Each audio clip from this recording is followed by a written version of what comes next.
Hello there, and welcome to Space Engineers 2 Alpha.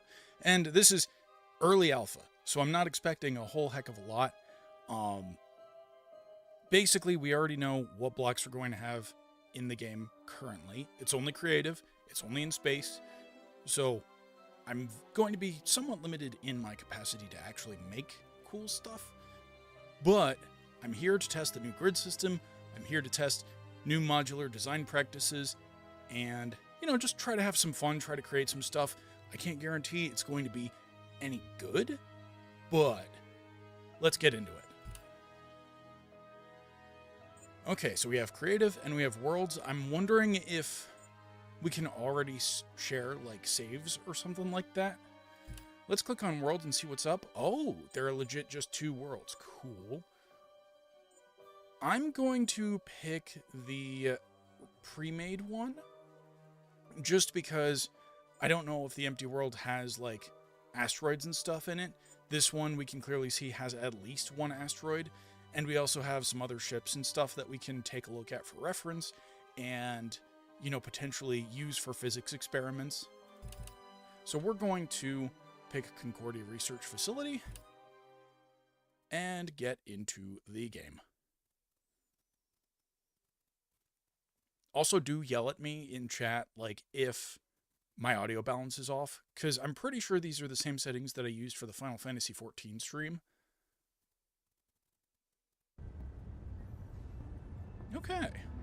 Alright.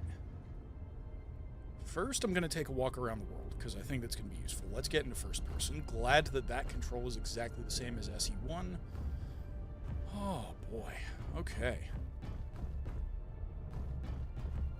Okay, I think I'm going to change the sound balance just a little bit, because I'm guessing those are Maglock boots. I don't know if we have gravity generation just yet. So let's turn the sound effects down just a little bit. Probably that to start is probably good. Gonna have to think about the music, because I don't know about the sound balance just there. The UI. Okay, I think we're good. So for now...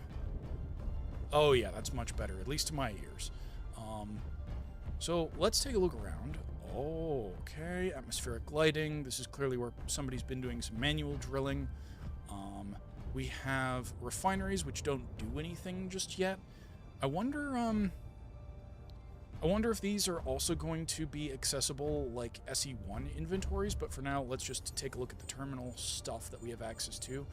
There is a lot of stuff going on this platform. I'm really liking the new UI. I think, well, you probably can't really see it that much on stream because I'm playing in 1440p and streaming in 1080. So this is a little bit blurry. I'm hoping for some higher resolution images for, actual release. But even then, this isn't terrible.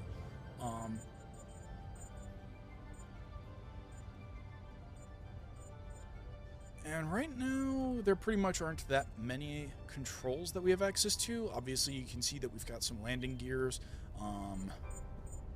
We can control the light colors and brightnesses. That's fantastic. I'm going to be using that as some aesthetic placeholders for some stuff that you can do in Space Engineers 1, at least using small grid. And hopefully, we can replace those placeholders later with stuff as we get more blocks in the game.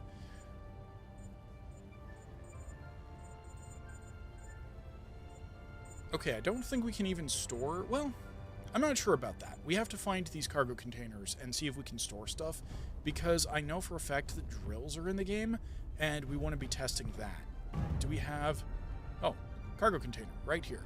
I can't seem to access it like usual, but first, check this out. So this is I don't know if it's a full 2.5 meter cargo container. I think it is, just based on... Well, no, it's shorter than me, so it can't be. So this is, what do we want to say? Little less than a meter? Maybe 25 centimeters less than a meter. I'm assuming the player height is a meter. My sense of scale is all warped. But the neat thing is, we can see that it has been placed on the grid away from this wall. Okay, and I see we also have access to railings in Alpha. That's awesome. Do like me some guardrails. Now, that's also going to be something that I really want to test, is do the railings have a double? No, they don't, because naturally in the 2.5, or, you know, the 25 centimeter grid system or whatever, we can just kind of place these at offsets. And while cool, that means that an exploit that I very much liked from Space Engineers 1 probably isn't going to work in SE2. But that's fine. I'm hoping they're, like, equivalent and workarounds and stuff. Okay, what do we have here? Assembler? The assembler looks pretty dang cool. You can see that they've really put a lot of detail into the machines.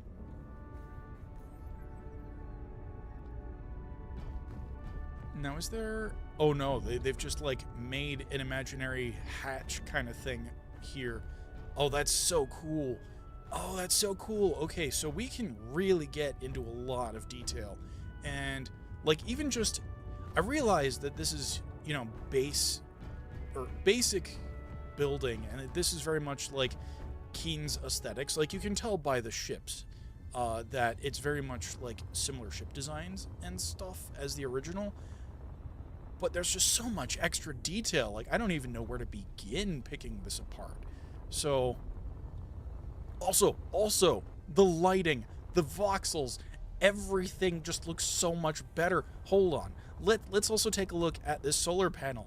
Look at the detail on the heckin' solar panel. A little bit of lag while saving there, but, you know, that's kind of what I'd expect. Probably one of those things where you'd consider, like, disabling autosave if you're, you know, not worried about that. Ooh, yes, let's check out this antenna. Is it all one block? Do I need a welder? Do we have welders? We do not have welders yet, so it's just going to be placing stuff. So that's one thing that I'm really looking forward to as we get further into the vertical slices.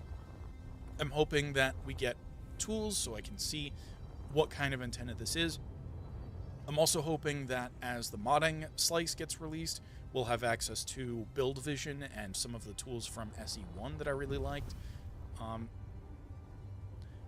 I've been playing enough Minecraft that I'm still remembering, you know, that sea is descend and space is go up, and, well, space is always go up. That's the same every game, pretty much. Look at this. Just look at this detailing. In Space Engineers 1, you would have had a mod for this, and you wouldn't have been able to do this sort of edge work, this glorious, glorious edge work, and these beams were originally a block in Space Engineers 1, but even then, technically not, because we didn't have, you know, 25 centimeter thick edge stuff like that. So there's a lot of really, really cool stuff that we can do. I'm just going to spend, like, the first hour gushing over stuff. Like, just because you see it in the video, it's very different seeing it, like, for the first time yourself. Do we have... Okay, we do have artificial gravity enabled. I just noticed the marker for it in the lower right there. Wow, this is so heckin' cool. Oh yeah, also yell at me if you want the chat moved or, like, smaller, because I'm realizing there's a whole bunch of space in the lower right-hand corner that's going unutilized, and I could probably move chat over into that, because it's not like you need to see the artificial gravity indicator. Oh, that's crazy. Oh, that's crazy. Look, see, it even aligns to the smallest grid by default.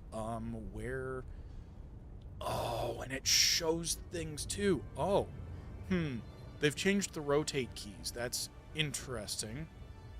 I don't know how I feel about that, but that does certainly make it easier than reaching up to go for, you know, home, page up, page down, delete, insert, and all that stuff that it used to be. With this, you can just rotate blocks all on one hand. And I don't know if they've changed the default in 1 at all, but hold on. I have to do it. Okay, we've placed our very first block, and Control Z. Oh my god. That's so awesome. Oh, that's so freaking cool. Undo and redo is gonna be, like, just the best. Let us, I think, also fill in... I kind of want to... Well, no, but I really like how this juts out. But does it serve any purpose? I guess somebody could theoretically dock there. Oh, this is so cool. Doors, you know, obviously they don't do anything just yet. They're just open. I wonder, do we have access to painting yet? I mean, I'm sure we do. Because, I mean, obviously the blue and red ships wouldn't exist if we didn't have access to something like that. I just have to figure out how to do that. Okay, it's not P. This is also going to be at least one part me learning all of the controls. Aha! Okay, character gear. That's the problem. I totally wasn't looking at that. So we want the paint tool. Oh, it's just on the second toolbar. Rad. Okay. So how do I control 1 and 2? Yep, that's what it is. So control to cycle through the toolbars. Is there a way to do that using the mouse wheel? Okay, so that's a little thing that I would potentially add as a quality of life thing, in my personal opinion. If we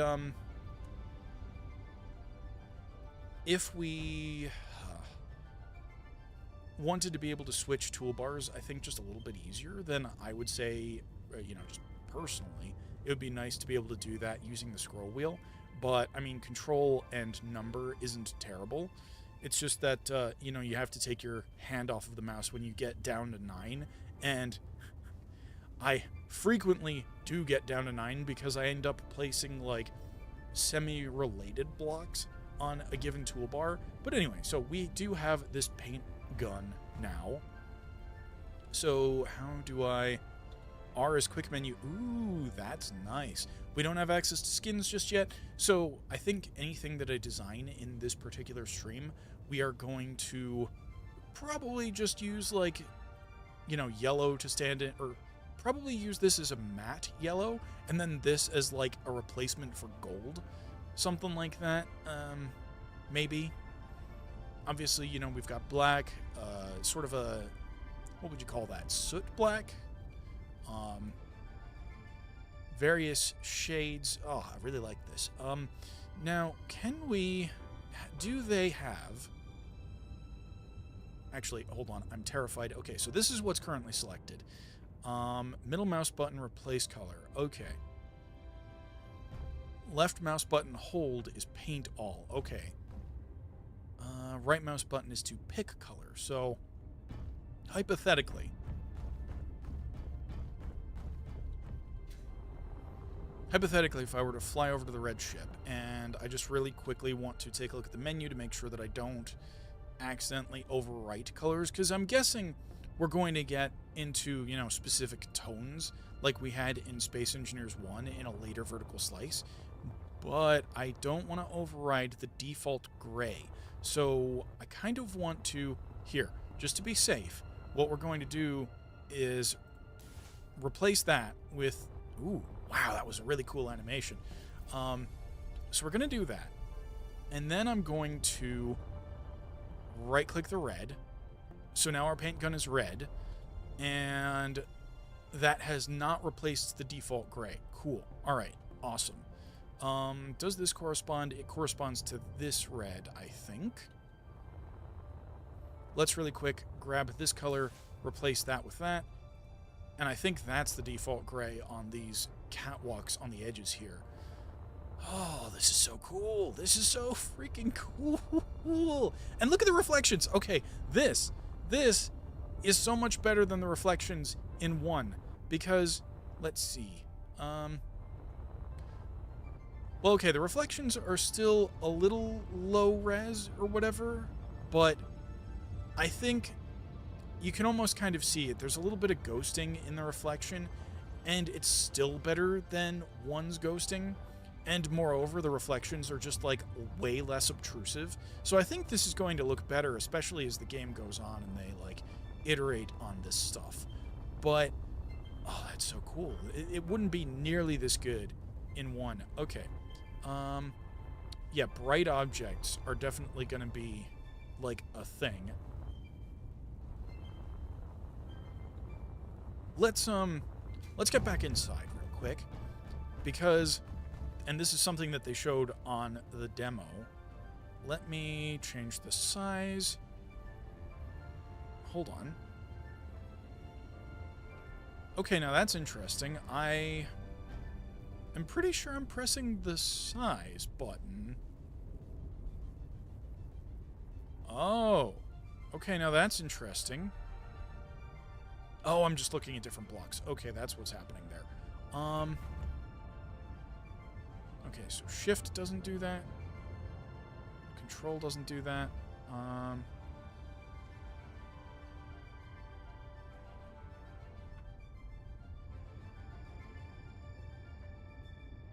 Okay, is that the smallest I have access to? So this just iterates through all of the blocks that I have access to currently, I think.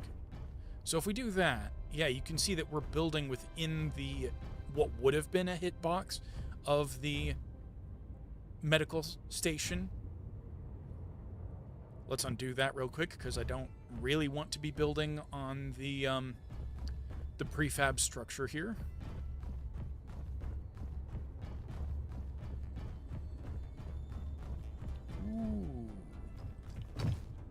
Ooh, that was satisfying.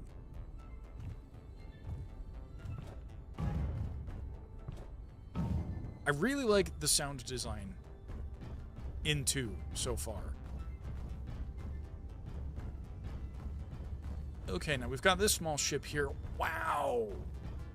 Yes, and I must say that I really appreciate the variety of thrusters that we have here. So we have, let's see, something like that. Yeah, so we have, can I place this, where? Okay, so control scroll wheel doesn't do the thing that I thought it did. In SE1, that would change your view.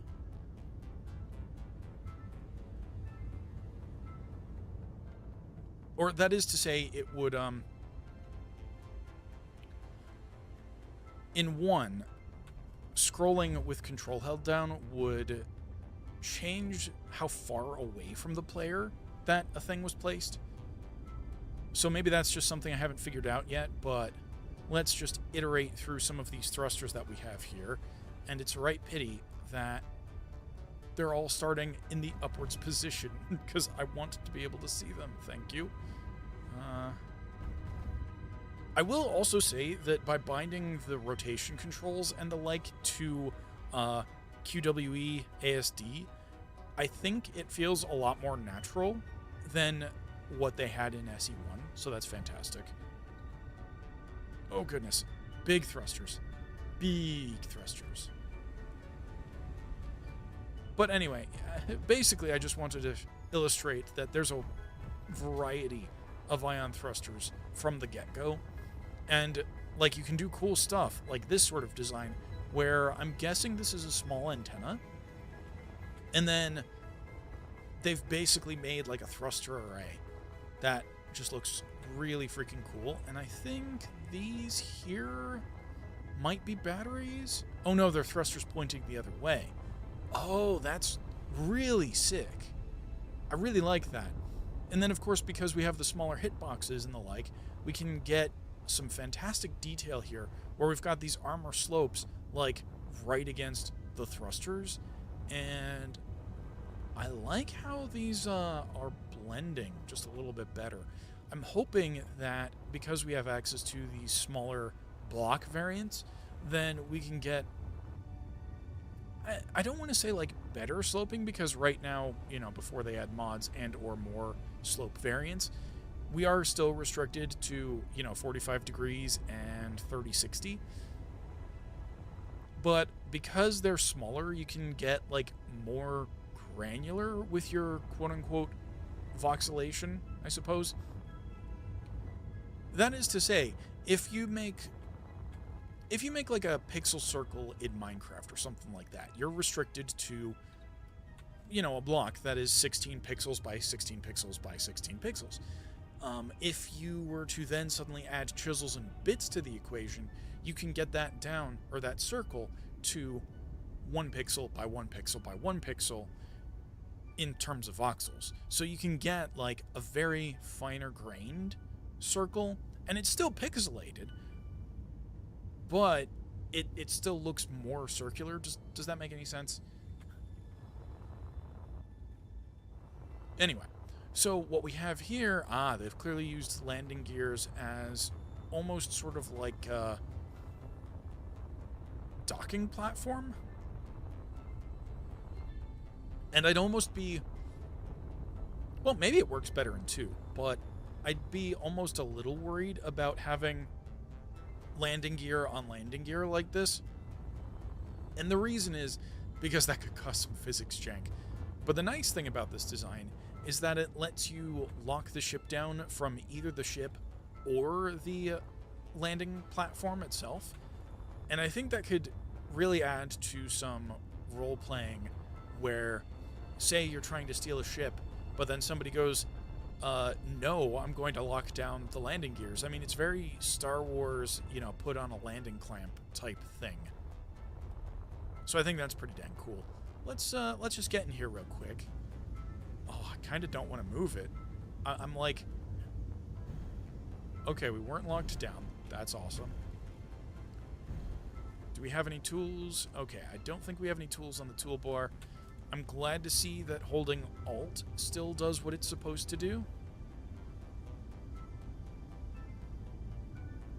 And I'm guessing once we either add like guns or a mining drill to this... Oh, no, they have guns already.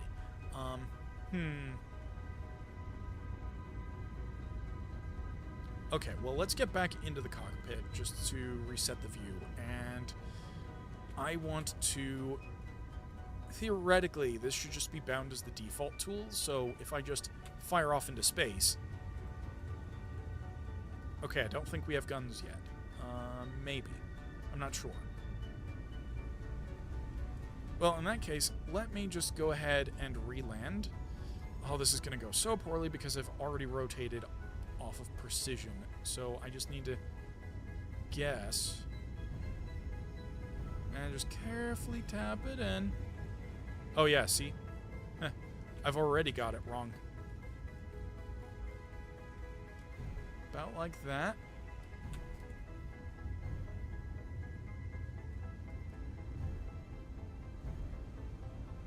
And then if I hit... Okay, so right now the defaults are still P for parking brake. But,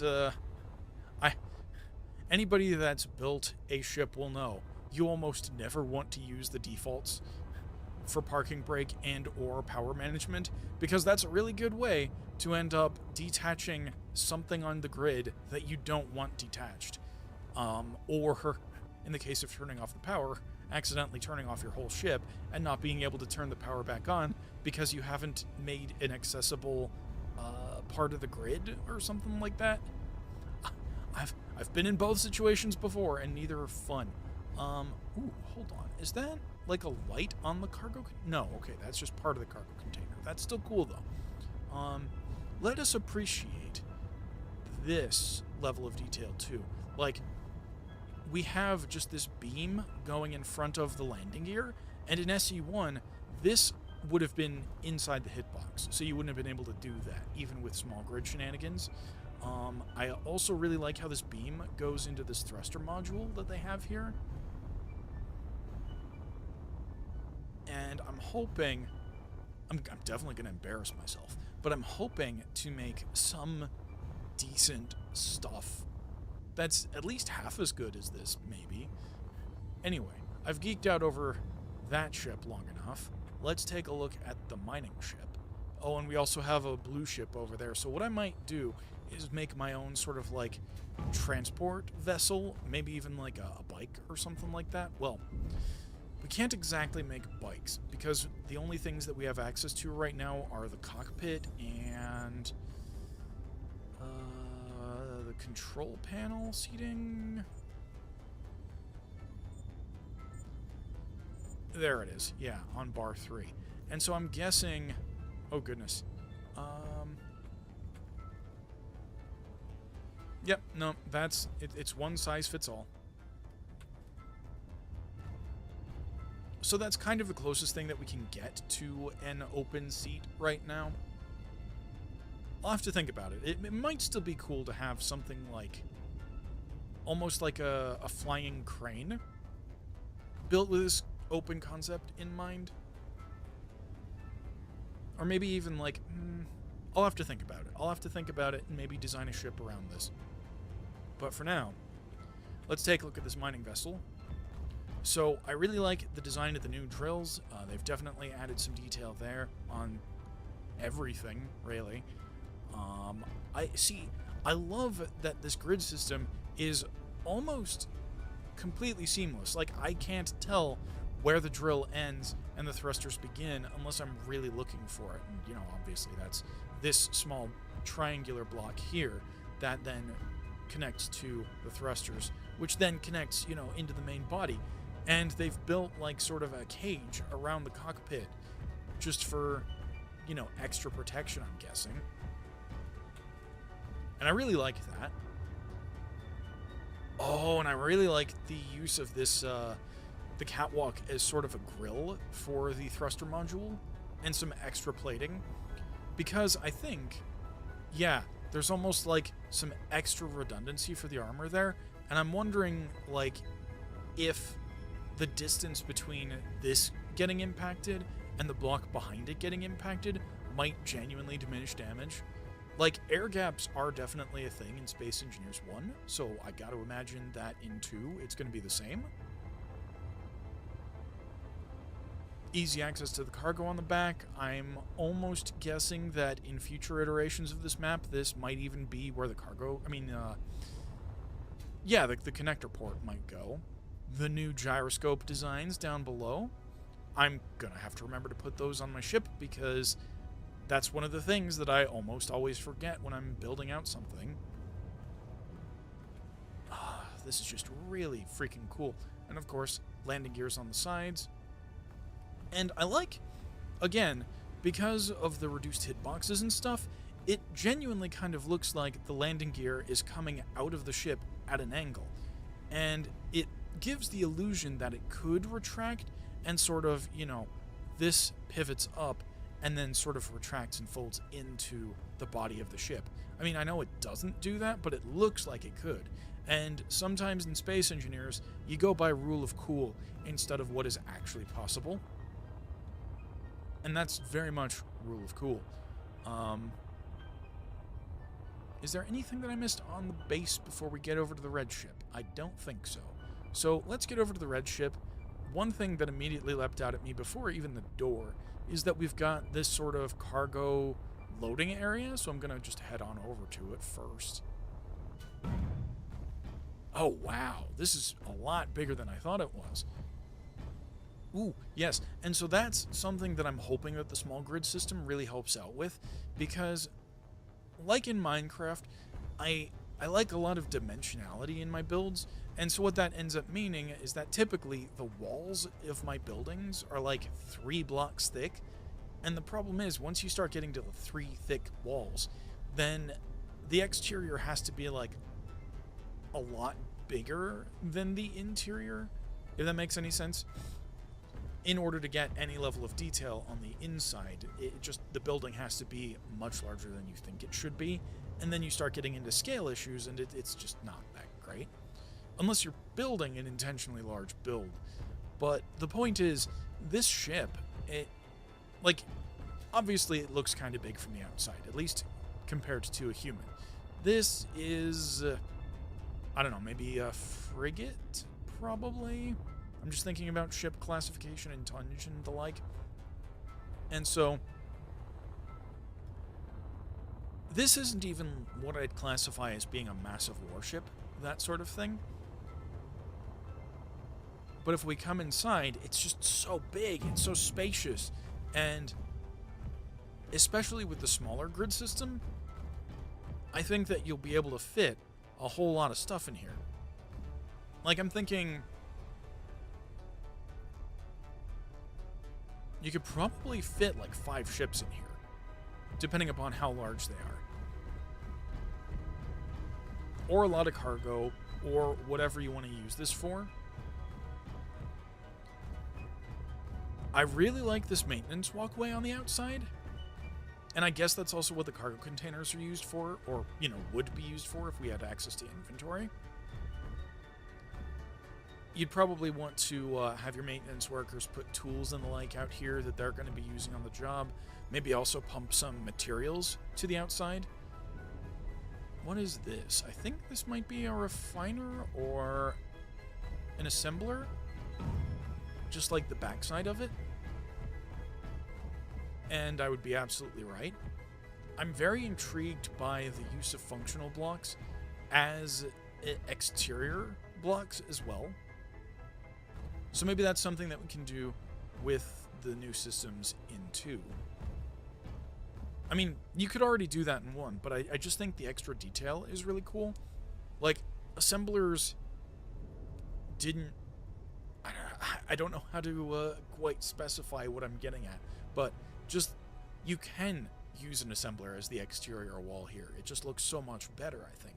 And it almost blends in more, too.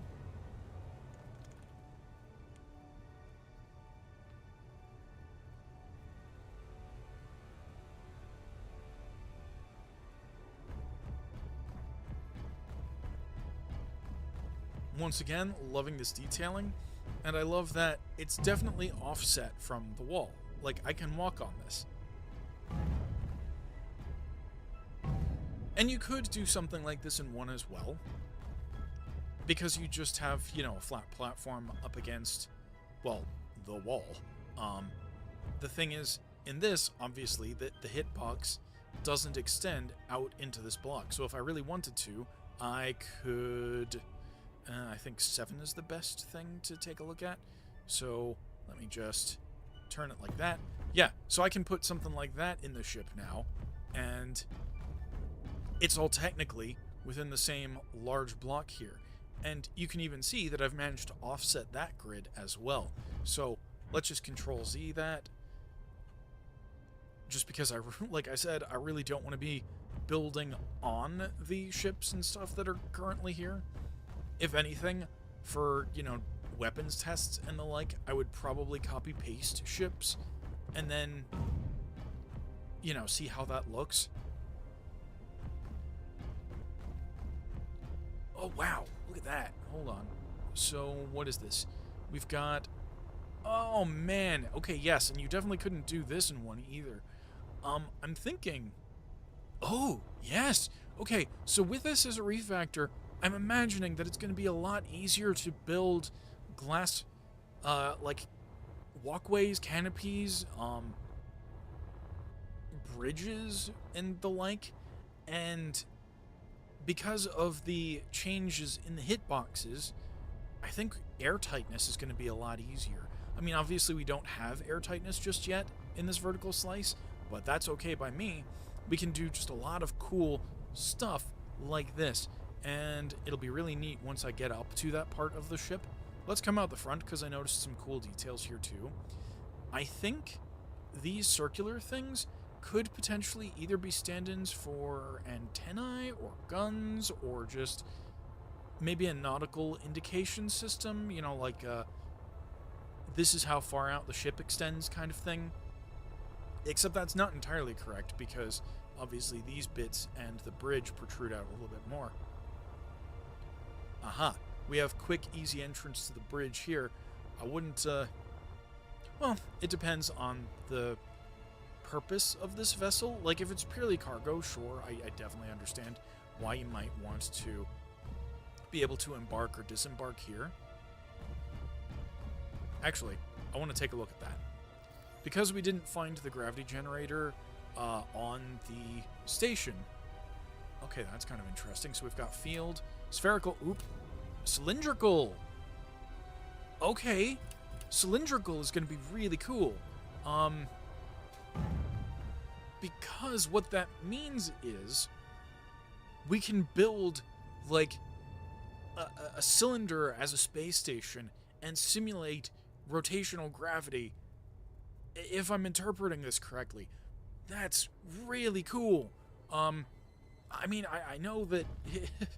I realize that we've basically just condensed the gravity generators into one, so that before, I think, there was a spherical gravity generator, and there was just a gravity generator, and the gravity generator was what most people just used, because it was the rectangular bounding boxes, and also one thing that I'm hoping is that they eventually have the bounding boxes in here as well, because I'd like to be able to specify the reach in, given dimensions.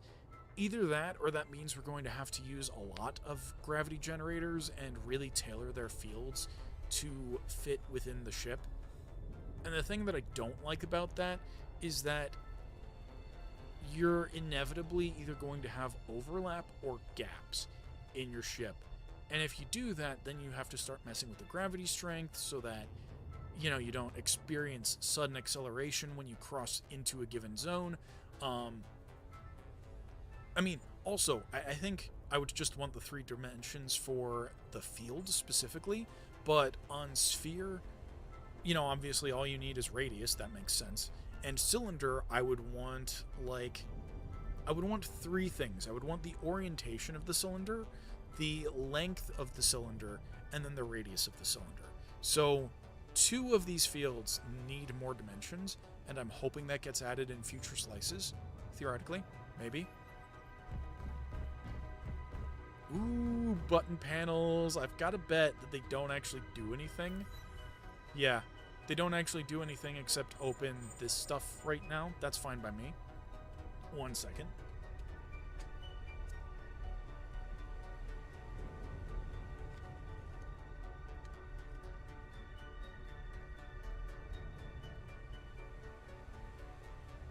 Okay.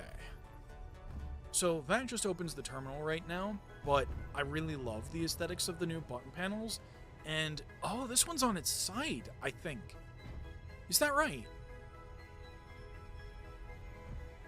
Oh, that's so cool. Let me see if I can find that, because I want to confirm.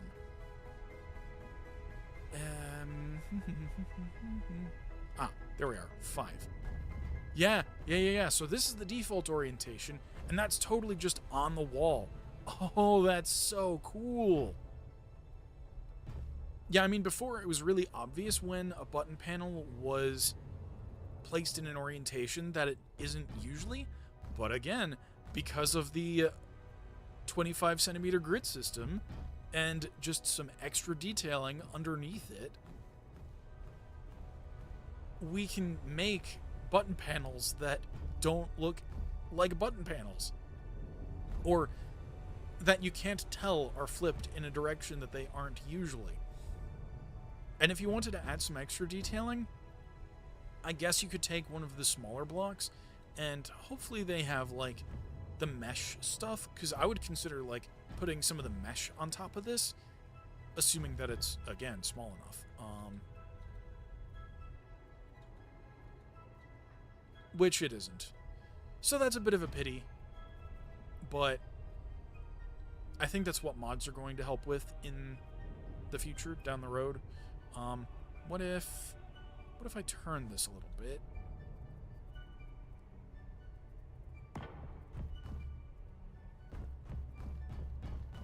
Yeah, so if that was just a little bit shorter or something, then that could potentially work. And we're just going to undo that. Oh, just the power to undo is amazing. Okay, so this is the walkway that we saw from down below.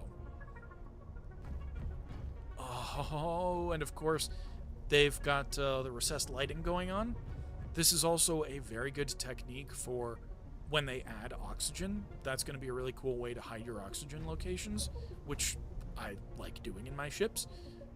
You could, of course, do that in one, but I feel like this is going to allow us more compact setups, because frequently I'd run into, oh no, I can't actually place down a vent because something else is in the way. And I really like being able to see these pipes, or they look like pipes, or, massive bundles of cable. But I can tell those are just some kind of a cylindrical, maybe one of these interior wall pillars? Yes, I think those are the thick ones on the right there. And, oh yeah, you can even see some smaller variants of that here on the left side. So there's just a whole lot that we can do with detailing.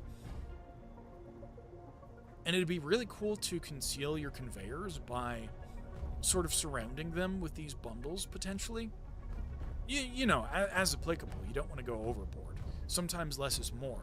So we've got a large gyroscope here that I imagine you would toggle on if you needed some additional rapid maneuvering. Huh. You know, that's definitely also something that you could do in one, but I just never really thought about it until right now, just conditionally toggling gyroscopes for fine maneuvering. So what is this? This is our reactor, I think. Either that or another grid. Oh, no, yeah, gravity generator. That's what I mean. Press F to disable. Oh, yep. I certainly have disabled the grav gen.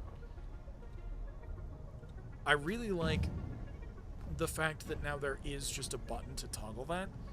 I don't think we had that in one. You would have had to have placed a button next to it or opened up the panel and then toggled it yourself. I mean, I suppose if you use... There's build view and build vision, and the thing is they do different things. So I'm trying to remember which one it was. But there was another mod that allowed you to, like, hold down control while looking at a block or something like that, and go through its menus without actually interacting with it. So this is a really cool feature. Let's take a look in here. This is just an empty room. I imagine... What would I do with this? I would probably put in a control panel or something like that, because this looks like it sort of oversees another landing pad or area that one could conceivably land on. This could also be like a captain's quarters, because this is on the same level as the bridge. Like, we just keep heading through here, we get to the bridge. Ah, okay. Yep, so we've got crew quarters here. They've simulated bunks, and I'm thinking that when we eventually get to beds, we can do similar bunk bed stuff with the smaller grid system, and that's going to be really neat. I love the view out of here, and let's just pay attention to the ion thrusters real quick. I just love that conic that they've got coming off of it. That's just a really cool, what would that be, a texture? No, animation, particle effect, yes. And it quite literally is a particle effect, because it's an ion thruster. I think there's probably just a symmetrical set of crew quarters over here. Oh no, medbay. That makes sense. And yeah, medbays just have the terminal for the rest of the ship. I don't think we've been down here just yet. I'm guessing these are just stairs, to the engine room or something like that. An even larger gyroscope. Okay. So this is probably like the main gyro for the ship, and the ones that we saw aft of here are probably the we need emergency maneuvering capabilities gyros. Something like that. I see very smartly they have not added a stop button on the gyroscopes like they did with the gravity generator.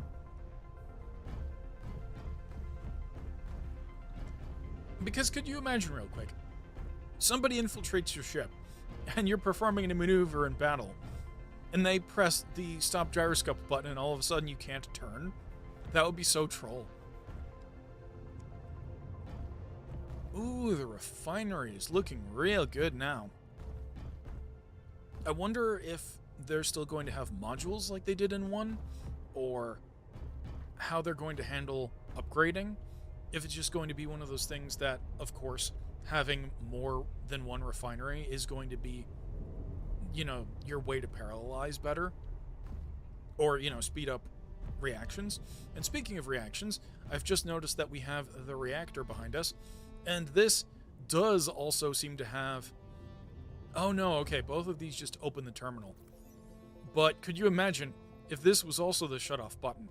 Because it sure looks like the same shutoff button as the gravity generator, and I wonder if they just either haven't implemented that yet, or they thought, no, people will definitely troll, because, again, the infiltrator scenario, what happens if somebody malicious gets on your ship and presses the power button, and all of a sudden, you don't have power? Sure, they're probably dead, but so are you. Okay, so this is probably one of those, sort of an embarking or disembarkation platform. So you could totally just pull up to a station, sort of line that up. I always prefer, at least in one, I usually preferred having proper connector and merge block functions whenever I was going to make anything that needed to join up with anything else. But I was also really concerned with airtightness in one. And so for a ship where they intend you to pull up and have your helmet on, and actually, while I'm thinking about it, can I... Okay, no, so they don't have a visor toggle in this current slice of the game, which is understandable. Okay, so we've just got another reactor and refinery on this side, so this ship is implied to draw a lot of power because it's got, well, 2 reactors. Oh, yeah, and as if to prove the point, this is clearly where they intended you to just walk on, and somebody has parked this very expertly. I would not trust myself to be able to make this maneuver. I also see that they've got this landing gear here to lock the ship into place, but it's so far from the actual ship that it's not really doing anything. So that's just really precision parking going on there. Let's take a look around. I think... Yeah, okay, and we're just back into the cargo bay. So that's everything that we've seen on the red ship. I guess I'll fly over to the blue ship, and then we can start building stuff. I don't know if I want to start off with... Oh, is that at the green station as well? Okay, well, I guess we'll check out the green station and the blue ship, and then we'll start building stuff. And it looks like there are asteroids around, so because the jetpack is only 20 meters a second, I think we'll probably check out this stuff, then I'll build a ship, and then we'll get over to one of the far-off asteroids, maybe? Well, that's all going to depend on scale. Because it looks like some of these things are, like, way further away than I expect. And that's kind of a thing that you would expect to happen in space. Because there's no atmosphere in the way light just propagates, quote-unquote, faster. Well, I mean, it does propagate faster without a medium. Anyway, the point is, that asteroid over there looks like something I could totally fly over to, and same with this blue ship, which, again, let's check out the thruster array. Looks pretty freaking fantastic, and I really like how they've done this sort of angling here, as well as how they've nested the downwards thruster in next to the rear thruster. So that's some really cool design work. I think, personally, I would also add maybe some lighting in here as well, but that's only if you're going for a very specific aesthetic. Because in the run-up to this release, I saw a bunch of builds where they used like neon piping and a combination of large grid and small grid to give almost like a very sci-fi or cyberpunk look by putting a ring of the neon tubing around the thruster outlets or whatever. So if you just picture a little offset ring in front of this, getting like an oblong shape, like almost sort of a pill shape, just in front of this thruster, and it just looks so cool. If I think about it, maybe after the stream is over, I'll link some of the vids that I saw, but there's a lot of cool stuff that now that we're in the 25 centimeter grid system, we'll be able to do without resorting to large grid, small grid, rotor shenanigans, which invokes the wrath of Clang. So let's take a look up here, and also, you know, same thing on the red ship over there. I did see that there was an antenna out the front, but the placement almost is reminiscent of like a cannon. So it's entirely possible that there might be some updates to these ships in later builds as we get more of those blocks. Let's see, is there any entrance near the rear? Because we are already over here, and I obviously saw the door over towards the front of the ship, but wait, hold on. Okay, no, that's just the side of a thruster. Very easy way to get yourself burned horribly, flying around near active thrusters of ships. Well, it seems like there's only one way in and out. Let me just fly around the front first. Okay, this is kind of interesting.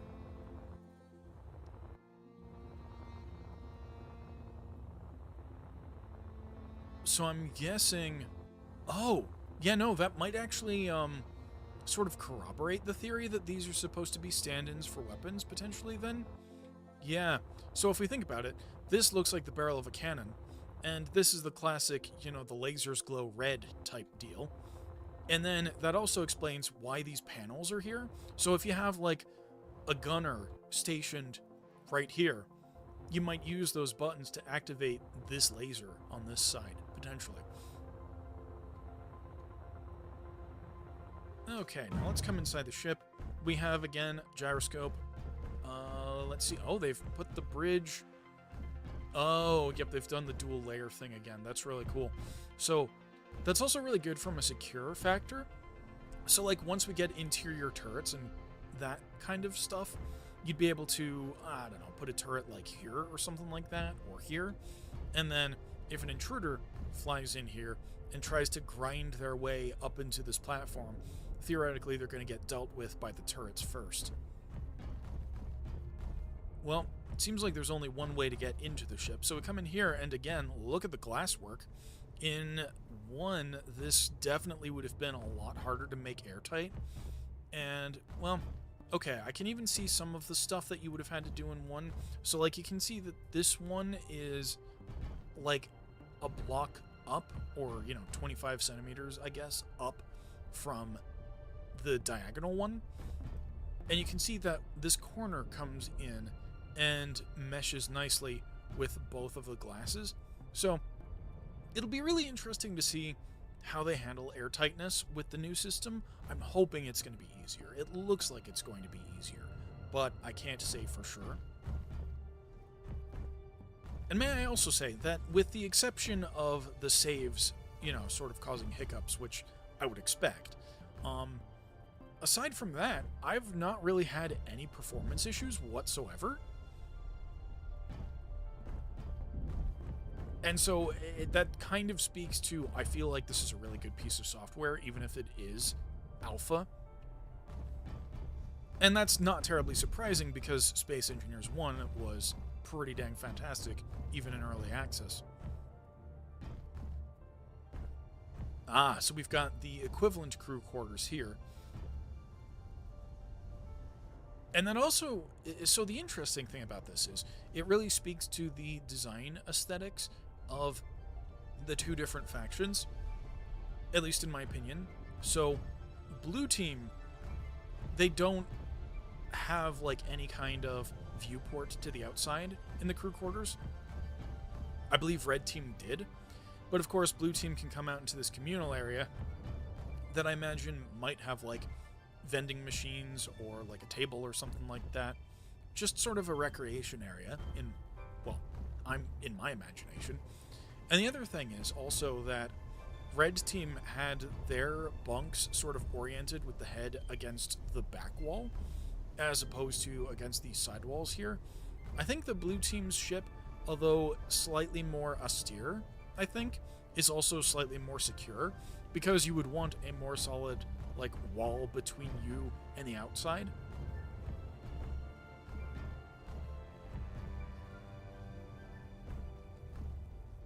And again, with the sideways buttons, I feel like this is a module that somebody copy-pasted in, which I can't say I blame them if you're looking to try the new systems and paste blueprints into other, you know, ships as a module.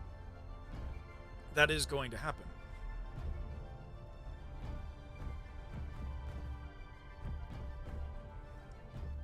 Okay, we've got more gyros, and I think it's interesting. Hold on, can we get in here? Oop. Can we get in here? Yes, we can. Aha!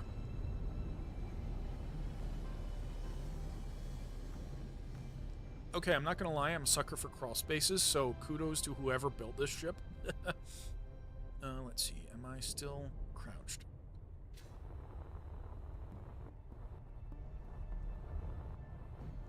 And clearly we weren't supposed to be able to get into that crawl space because the ceiling is too low to get over the railings. That makes sense. Okay, now I'm trying to look. I think that's how we get upstairs. But I'm just going to check out this side of the... Oh, there's a downstairs, too. Oh, med bay. Mm-hmm. Med bay, reactors. Ah, so that's another interesting design difference between the two ships. The other faction had 2 rather large reactors. This one has 4 smaller reactors, and... Oh, this is really cool. Okay. So another recessed area. I actually thought that there was going to be another machine directly behind these plates, and there isn't. And then we've got just an interesting view here. I'm glad there isn't a thruster pointed directly in this direction, otherwise this window would be useless. Alright, and then we've got the same sort of crawl area back behind here. Again, really good place to hide your oxygen vents. Just saying. Also, really great use of asymmetry. Because, you know, staircase on one side of the ship, med bay over here. I'm always like, I don't know, I'm always bad at asymmetry in my ships. At least in my personal opinion. I feel like there's so much that I could be doing if I just had more asymmetry. Oh, okay. Yep, and we're back here. That makes sense.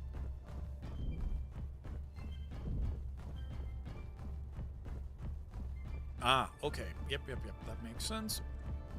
And again, lovely overhead catwalk. Big sucker for that. Yep, and we can see that we've got our fake gun off to the right here with the button panels. And we've got control seat. I didn't really take a whole look at the red ship bridge. And because I'm already over here and I haven't built out a ship, I'm not going to fly over there and waste more time. But I think that's it for the blue ship.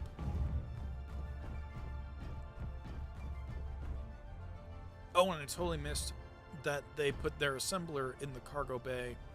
Well, I suppose so did the red ship, but the blue ship has a much smaller cargo bay. It's almost like this is an even lighter ship design than the previous one. Okay, but the red things can't just be guns, otherwise these don't make sense. You'd be firing at your own ship. So they are probably also like, or probably just dimension indicators, like, hey, don't fly into this ship, it's here, kind of thing. I'm still not entirely convinced by the use of the antenna. This could actually be like to represent a turret that's going to be put in later. I mean, it's giving almost like tank, like German tank, or like a tank destroyer kind of thing. Just between that and the coloration of the top bit, that's all I'm seeing is just... Alright, let's fly over to the green ship. I mean, not the green ship, the green station.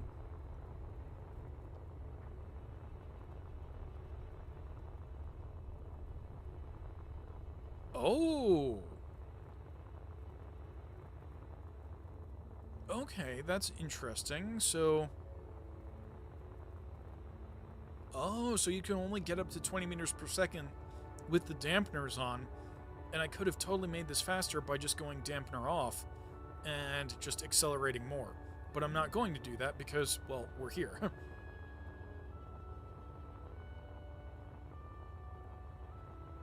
Okay, is this the... I think this might be the same model as the one over on the other station.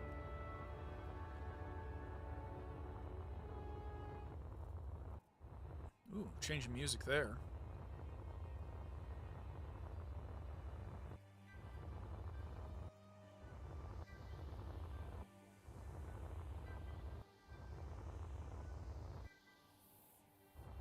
This sounds like it's a re-recording of some of the One soundtrack? Maybe? At the very least, very similar instrumentation. I really like, again, the use of the catwalks here. I'm a big sucker for using blocks in ways that they aren't, like, you know, intended to be used for. Right. So let's stop messing around outside. This is another copy of the mining ship. That makes sense.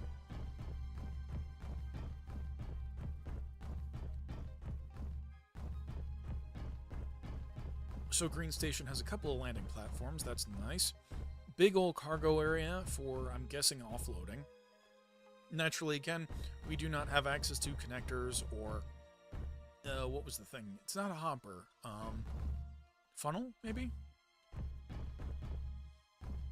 Ooh. Okay. Again, big sucker of glass paneling that looks into other rooms. We can see the green bunk beds here. Oh, and I really like this view. Like, sure, you're mostly getting asteroid. Oh, you can even see the base extends further down. That's really cool.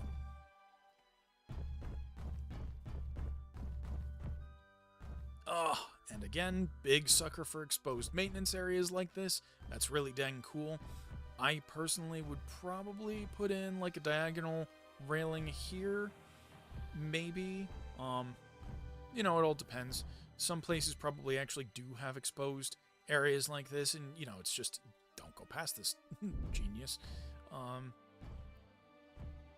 But I wonder, can you actually get down there? Because it looks like there might be some crawl space.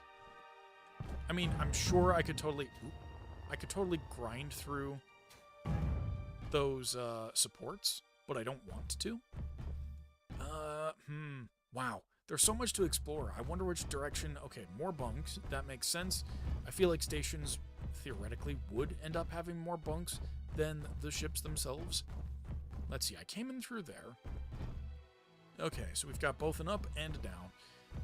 I'm going to get lost in this place. So this is clearly one assembling room. Medbay. Yep, I knew it. I knew we could get under these crawl spaces, for sure. Ooh, I like this view, too.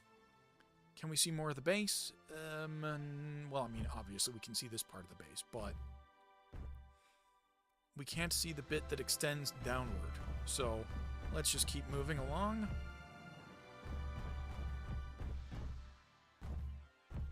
Okay, so this is just kind of a dark area. I'm not sure why you'd want all this extra space in the reactor room. Maybe a later version of this ship is going to have more stuff in it as they add more blocks.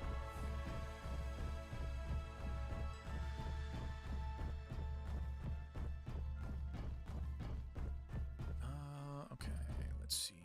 Yes, okay, so that's from whence I came. This, ooh. Okay, so this, to me, implies we are totally expanding the space station this way.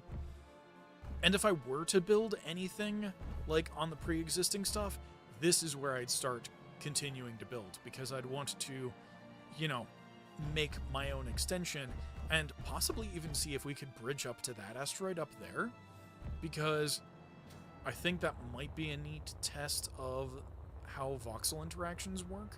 In one, I don't think you'd be able to connect to two voxels like that. Not that you'd usually get that close, but maybe.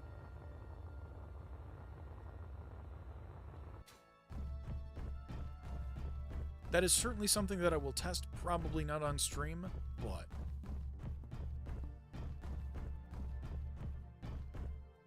Alright, let's poke around here. Oh yeah, and the other thing that I want to do real quick while I'm thinking about it is make sure that I have, in fact, set up the chat correctly, because I think I have.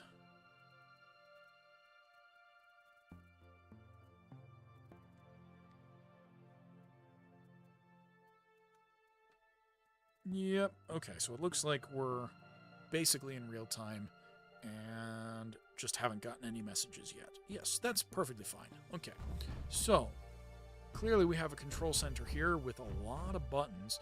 I really like how they've used the button panel to extend out the side, but again, this is just that same repeated module that we've seen before.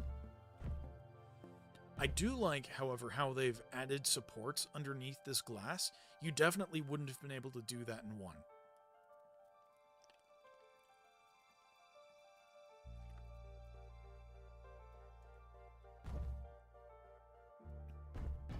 Now, I'm guessing this is a gravity generator here. Yes, it is. Do all of the panels? Yes, okay. So even more, what's more, is that this particular seat is also a module with the button panel, which is its own module as well. So they've clearly just really leaned into the whole modular development in this build, because I'm starting to see where elements were added to other elements to make new elements that were then copy-pasted as their own modules. So we're getting into layers now. Let's see, I've already been down... Wait, have I been all the way downstairs? No, okay, so that's from whence I came. This is, yes, the extension area. Yep. Told you it'd get turned around. Ah, yes, now this. This is going to be probably a landing area, maybe a big cargo. I'm suspecting, anyway.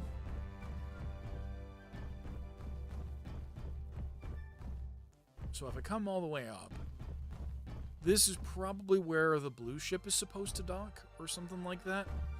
And yeah, the fact that they've got the landing gear on the sides definitely indicates this is where something is supposed to meet up. Again, big sucker of using the catwalks as, like, almost sort of support beams. And moreover, because of the new grid system, if we were to put, like, windows on the outside of these, then you could get some really cool aesthetics, and then still, like, have airtightness. And moreover, ooh, yes, okay, so that's something that I'm really excited for, is that we can now have dual layers of windows that are only offset by 25 centimeters. Because oftentimes in pressurized situations, like, well, at least like in airplanes, when you've got a pressure differential, then one way that you deal with that is that you've just got two sets of windows. And even if one of the windows should happen to take damage, then you still retain airtightness. Aha, yes, okay, so this is a smaller landing pad than I expected, but it is nevertheless a landing pad. And is that supposed to be a 0? I guess it is. If I wanted to add, well, no, okay, so then you'd be getting into problems with the flatness. I suppose, ooh, yes. Okay, so one cool thing that you could do is potentially take a 25 centimeter chunk 2 layers deep. So I guess it would actually be 50 centimeters deep at the 25 centimeter scale. And then what you could do is, if you wanted some real extra detail and, like, you know, really make this look like a 0, then you would paint the 0 down in that recessed area, and then you could cover the top bit with, like, small glass panes, and then just let that shine through. And the build would still be flat, but you'd get, like, some very granular, at least I would think, if I'm picturing this correctly, you could get some really granular detail. I could be wrong. Don't quote me on anything.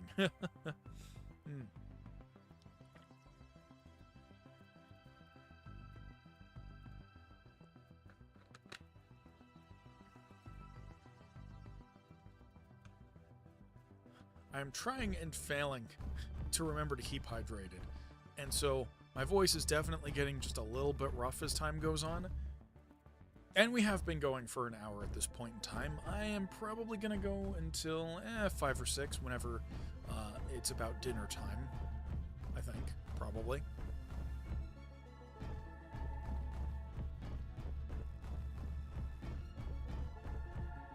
I am definitely looking forward to, and I'm going to have to retrieve some of my blueprints from my old computer, because once again, I have realized that, yeah, no, Steam doesn't, or I didn't enable any of the upload to Steam settings, because the way that one handled Steam saving is that it would put your blueprints and stuff on the workshop.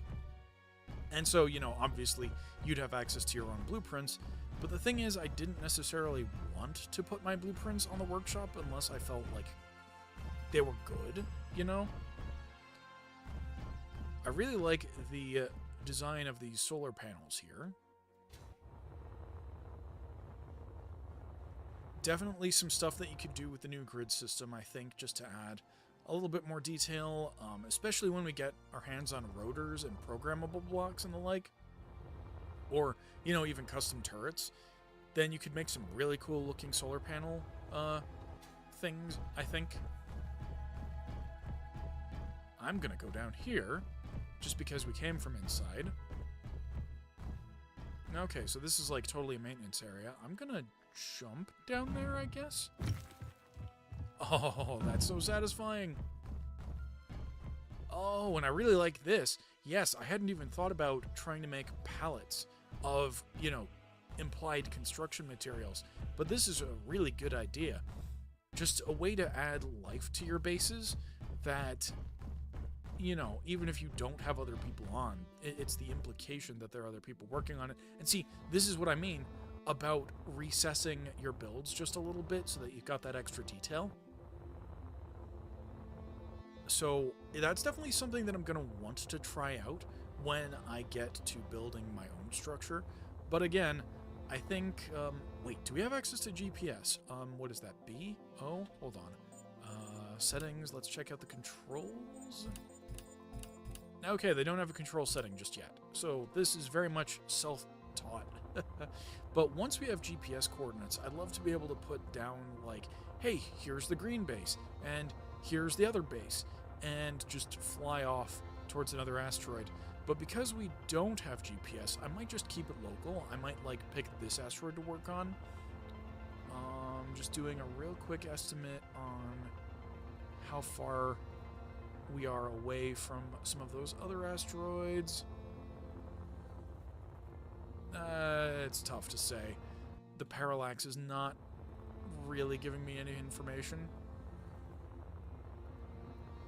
I think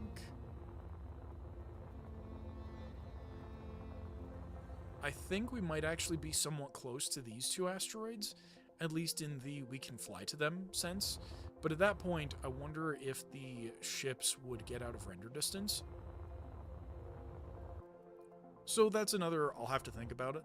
Either that, I mean, we can always just totally rebuild this world. I mean, not rebuild, reinitialize this world if I fly off and I'm like, no, that's actually too far away. I'd like to be able to get back, please. And yeah, once I have GPS coordinates, I could totally do that. Like, just take down the coordinates of these positions in the world and then hop back to this world where I'd have built out stuff and then re-add the GPS coordinates. Yes, that's the smart move. Yeah. Have I explored all of the green station? I think I have at this point. Let's see, we've been over there. I don't actually think I've been here. Otherwise, I would have seen this massive honking cargo container. That's huge. Alright, yeah, let's go in through here then. Yep, refinery, that makes sense, near your largest cargo container. Another refinery. And I'm pretty sure that was one thing conspicuously absent from the blue ship. They didn't seem to have any refineries whatsoever.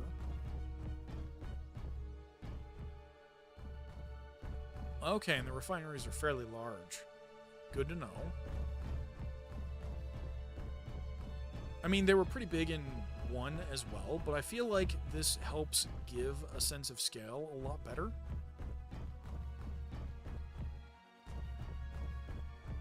Okay, hold on. Before I move all the way through, how does one get down there? Ah, this way. Reactor.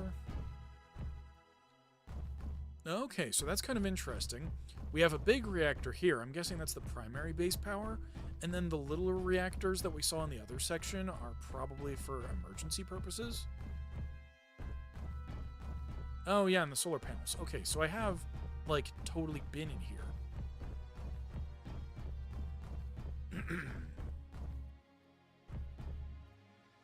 Refinery control seat. Neat.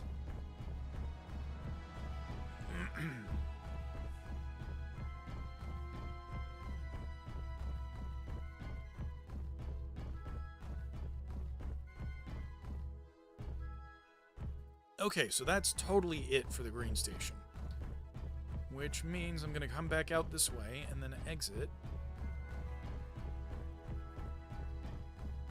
And then I think I'll build some kind of a ship. I don't know what, but I'm going to do that as soon as I find my way out.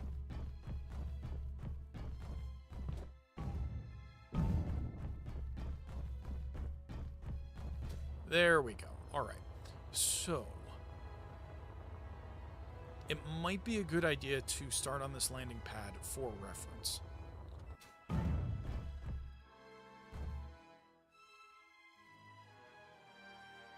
And I'm just looking for, there we go, where they put the landing gear.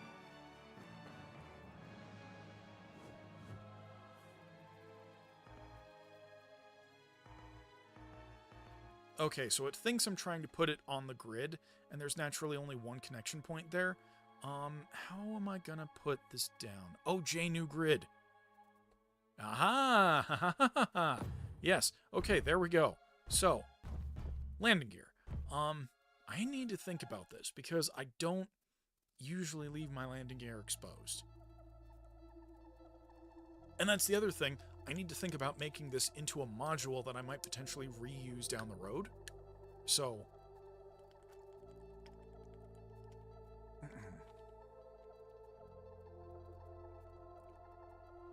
I need to think about how I want this exposed.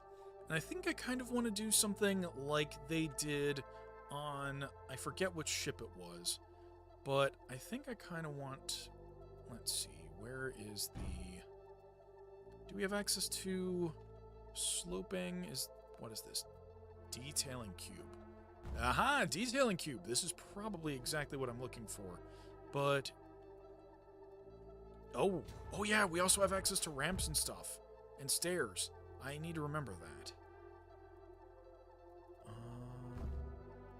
Okay, but those are large grid only. Do we have access to slope blocks? And I don't just mean the 45-degree slopes. I mean the like the 60-30. Yes, we do. It's just not on the grid or not on the toolbar by default. So that is something we're going to want to do. I guess we'll come over to toolbar 5. We're going to add this. Oh, that's nice. We're going to add this.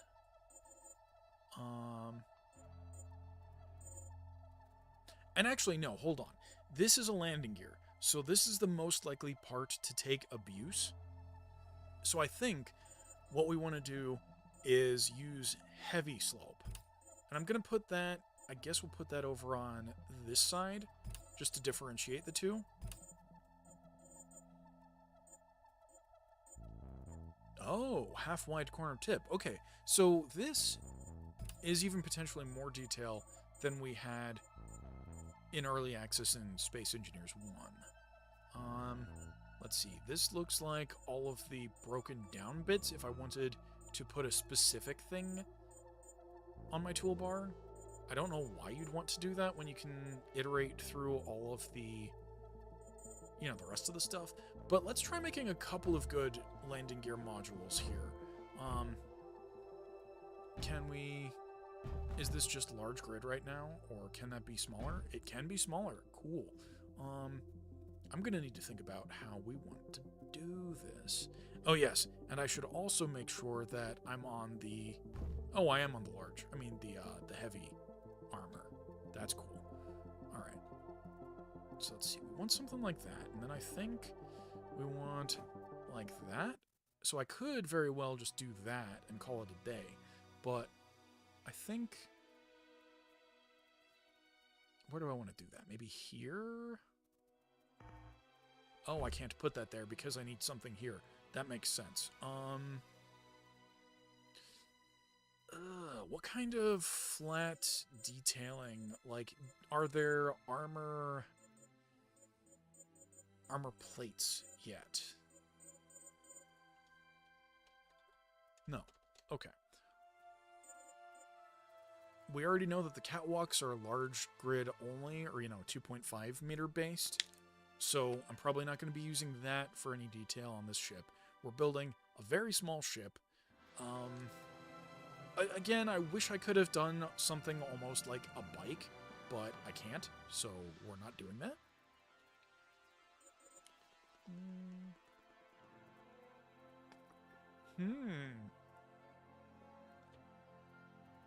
I do have an idea using these pillars, though. And although it won't be bike-like, it will still have a similar open quality, I think, that could look really cool. So we are going to be using these interior pillars. If I can keep the vision in my head long enough to do that. Alright, let me think about this. So we don't have access to armor plating. That kind of sucks.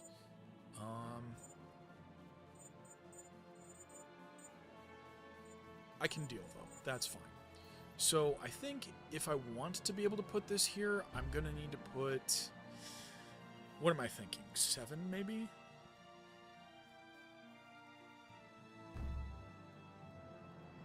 And I think we need to go... like that, perhaps? I don't know if I like that. So I'm probably going to end up replacing that. But for now, we just need something to put this on that will look better. And I'm not even worried about painting just yet. How do I feel about that?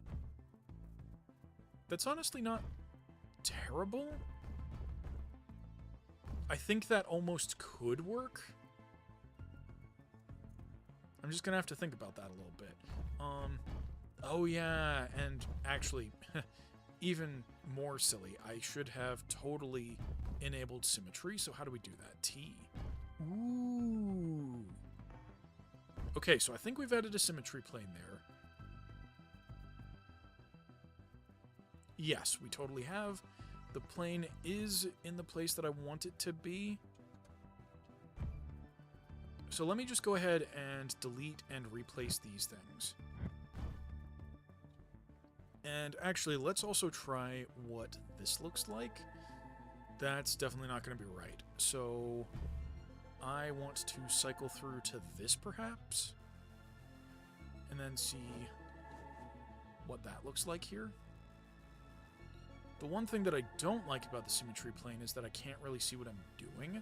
And that could also be because I'm building, outside where it's super bright. So if I come over here where the sun is working with me instead of against me, I've accidentally cycled through to the wrong tool. Let's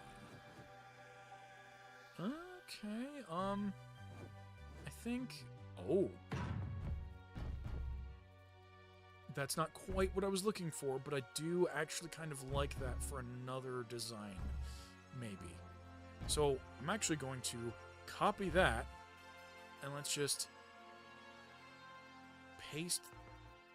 Right, it thinks it's part of the grid. So we'll just paste that there, just as a backup. And let me see. So the actual the actual way that I want to place this rotationally is probably like that. Probably like this. If I've got this correct. Oh.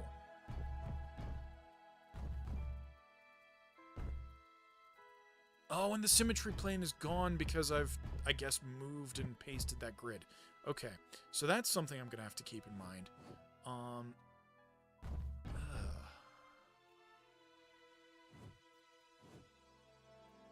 In fact, I think I'm going to...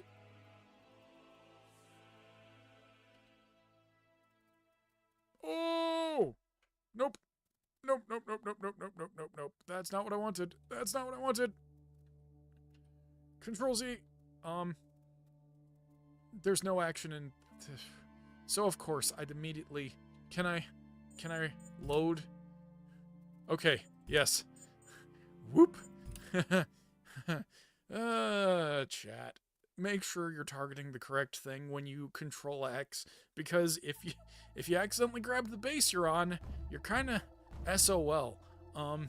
Right. So unfortunately that means that I've also lost the previous design that I was considering, but that's fine. I'd much rather have the base as a platform to work on.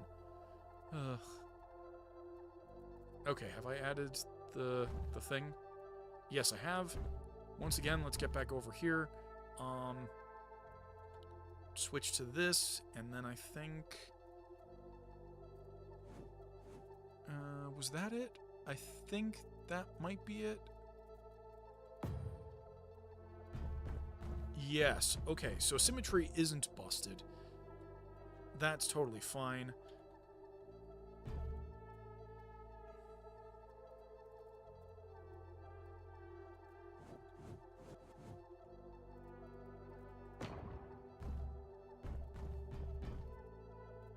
Okay, yeah, I mean, I think that could be plenty cool, right? And then we also want something on the front of this, just in case we collide with anything. I'm trying to think what sort of... I think we want one of these. And again, I'm going to have to operate on this side because of the sun. Speaking of the sun, has it moved at all? I don't think so. At least not in this slice. I don't think we have proper sun movement yet, but that's okay. Right. Okay, so I think we want to do something like this. Oh, yes. Okay, this is actually looking really good, I think, in my opinion. I'm actually almost wondering if we want to move these side bits down a little bit.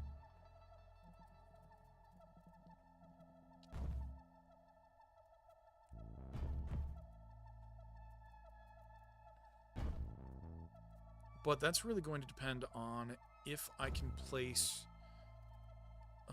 let's see... Oh, no. See, okay, here I am actually inside the hitbox, I think.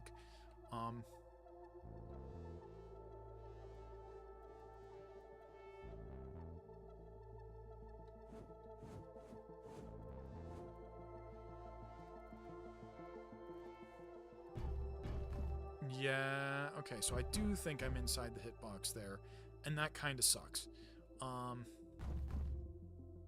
Now, the plus side is the two small blue ships that I was using as a reference are inside, so I could totally go take a look at those, but I'm just a little bit disappointed that we can't do what I was hoping to do.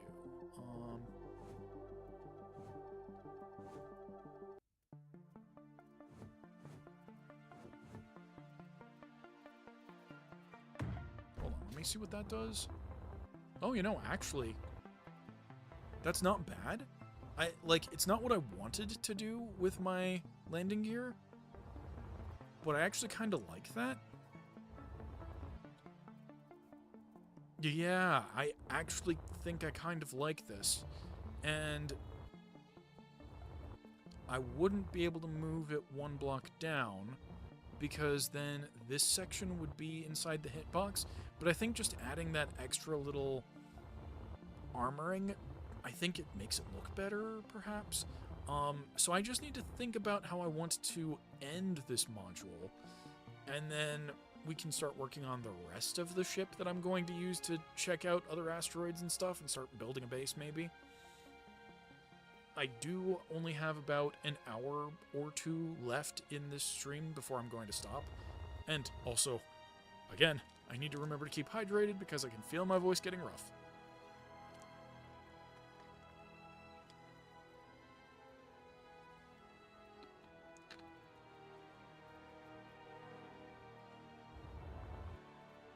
Well, let's see. Okay, so before I even think about starting to do other things with this, let's give it a paint job, and then we'll go ahead and I guess we'll do something with, we'll save this as a module, so that way when I paste it onto the ship, we can figure out the shaping even better. So for now, let's see, what is it? R? R for quick menu? Yep. So I think what we want to do is, I think we'll do, as I mentioned earlier in the stream, we'll do this sort of darker yellow as a stand-in for gold. Because we don't have access to every single color in the game just yet. And also, I think, well, do I want that, or do I want to go for the yellow for now? Nah, yeah, this is fine. I can always imagine that a different way later. So, we'll go ahead and we'll do that, and then I think we'll do... I think we'll try this, see how it looks.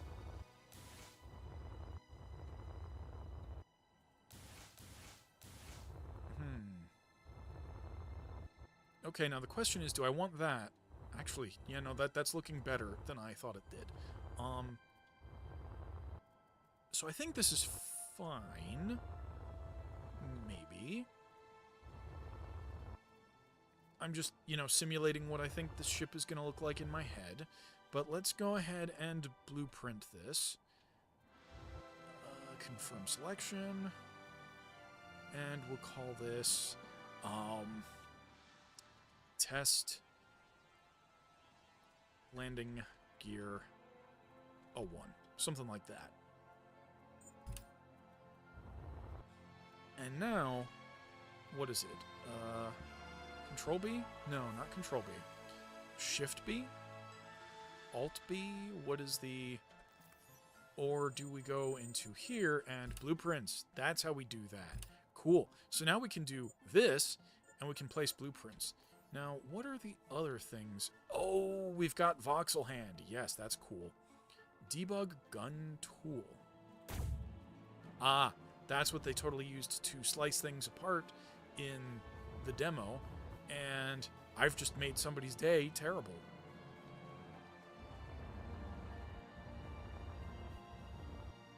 Alright, just a little bit more water, and then I'm going to start thinking about exactly how I'm going to build out this ship.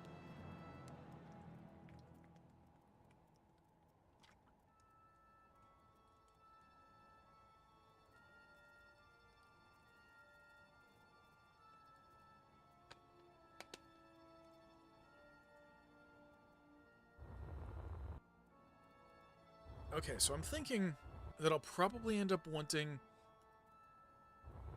at least another one of these on the other side, and I think I can even see myself having 3 of these. Like, 2 on the back of what I'm about to build, pointed out to the sides, and then 1 on the front of what I'm about to build, just in the front.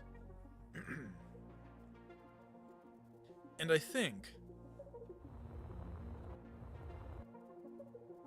I even want to make a copy of this. And then I kind of want to... Oh no, not the green station. Please, stop targeting the station. Hold on. Controls... No, stop targeting the green station, dang it.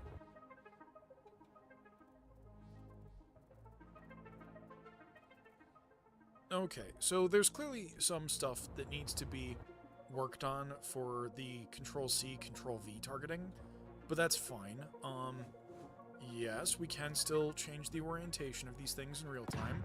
So let's paste in one of these. And what I want to see is how does it look with... Where are we? I want... Do we not have lights on the toolbar? I think this might be what that is. Yes. Okay, so we do have lighting. Now, is this a slope? Ah, okay, so we just have the 2 variants is what it is, I think. And it looks like this is the more armored one. So let's see. I'm going to test this. Going to try putting that in here.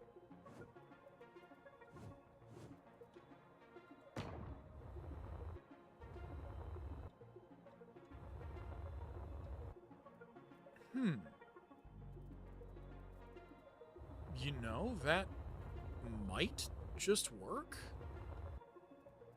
I actually think I really like that. I mean, obviously we need to get a control panel on here to change the color of the light, but I think I actually like that better than this design. And theoretically, we're not really going to need heavy armoring, like right here, maybe? So what I want to do is make that light yellow, or maybe even an orange, and then I think we'll blueprint that instead, because this can function as a landing light, and I've also noticed that I think my color wheel is still on black, because this sure as heck looks like it blends in more with this, and honestly, I think I like how that looks a lot better, just having the landing gear be yellow, and almost like outlining it with the black. That's a lot cooler looking, in my opinion. So, let me find where our panels are, or even just the button. If I can find either of those things, I'm fine. But I'm bad at finding things. It could also be that they just haven't put the button panel. Oh, no, they have. There we go. 5, and then I think we just want the small panel, just so I can access the system. And I really need to remember that this is the opposite of Minecraft. Okay, so I want the corner light, and I want the... Oh, we can do hex! We can do hex! Oh, that's fantastic. Okay, so let's try something like FF. I want... Let's start with, like, 0, 0. And make this, like, DE, I guess, maybe? Is that good? We can give that a try, and then let's also change the brightness down to... What was it on originally? 60? Can we control-click? Oh! Okay, that's interesting. So right-clicking sets it to off. I just want, like, a little bit of accent. It doesn't have to be too bright, so let's try around 30. That was half of the brightness level that it was originally set at. And I'm hoping they bring this back, but 1 also had a feature where you could specify a number by, I don't remember if it was right-clicking or what, but you could do that. So let's see how this looks. Let's just back out of here. How do we feel about that? Little bit brighter. And maybe... Well, it would also help if it were closer to the platform and also in an area of darkness. So I think we do just a little bit brighter and maybe even a little bit more orange.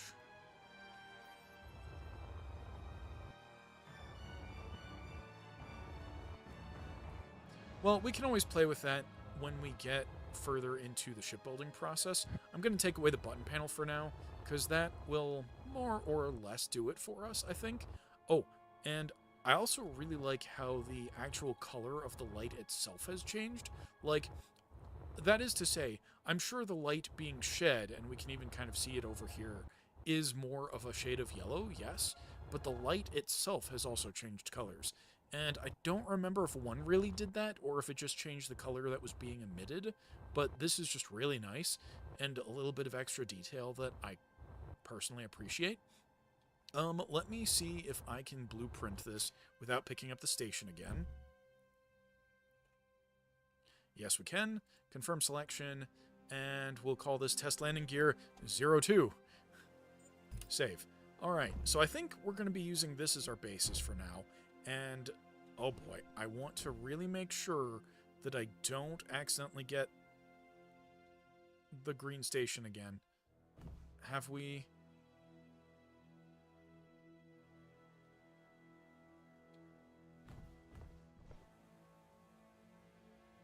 Okay, I think the best way to get rid of this then would just be to back everything out. And that way we don't end up with a fiasco like a few minutes ago where I accidentally did Control X on the entire base. Yes, so I think this looks a lot better. And I think that's also going to help us with some landing stuff. Oh man, it's been such a while since I've designed a ship that I'm like trying to figure out exactly what I want to do. I think what I want to do is keep working off of this module, and then we also want to get out the smaller detail armor, which I think, what is that, 9? Yes, okay, so that is a detailing cube. And I think what we want to do is... Oh, we can do that.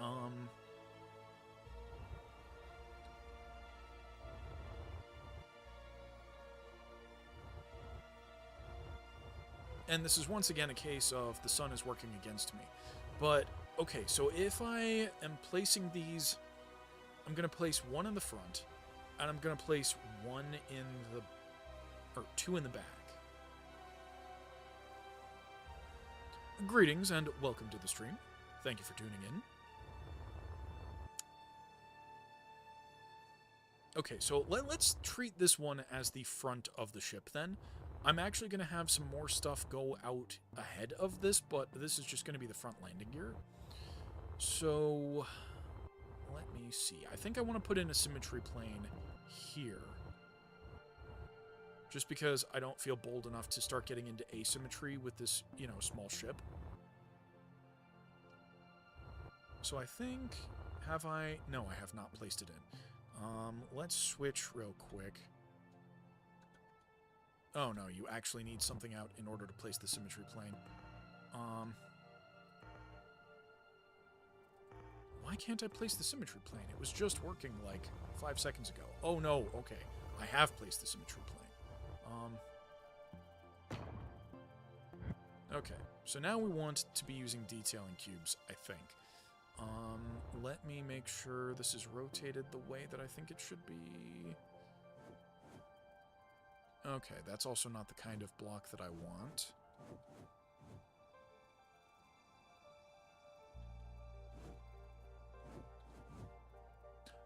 That is getting closer. Because I think it would be cool if we had something... Like, if this sticks out just a little bit and we almost sort of follow that curve, just recessed a little bit. Yeah, I think that's kind of how we want to do it. The question is, do we want a triangle here, or do we want it to start sweeping back? And I think the answer is we want it to start sweeping back, so maybe something like this could be okay. And then I need to think about how the rest of the slope is going to go, as well as where I want the accent to be put in.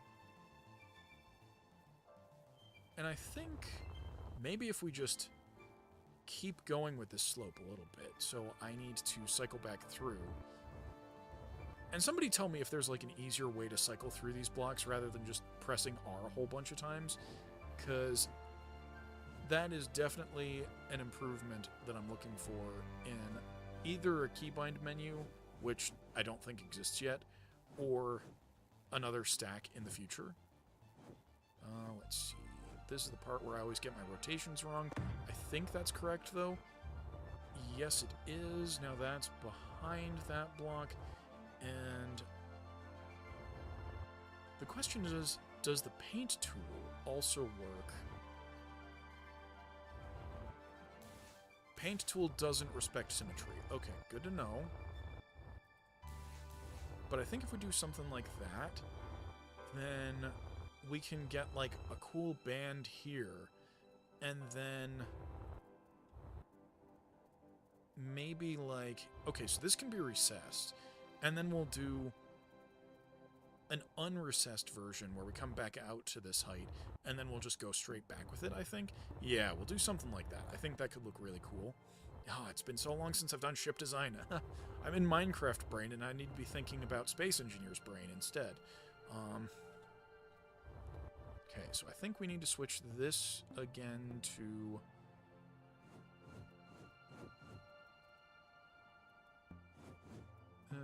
not that block. This block. Okay, so we then do something like that. And I don't know exactly how far I want to keep that going. I think we want to put in one of these.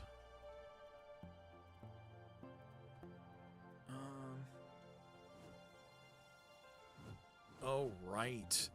These aren't small enough for that.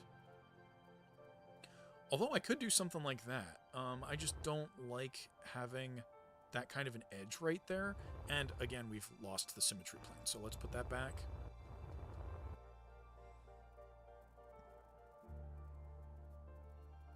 Okay, so that's something we're thinking about. Do I want this kind of a plane, or do I want something else? Do I want this plane but like one block further ahead? Because that could look fine, I think, right there, maybe? Let's try that.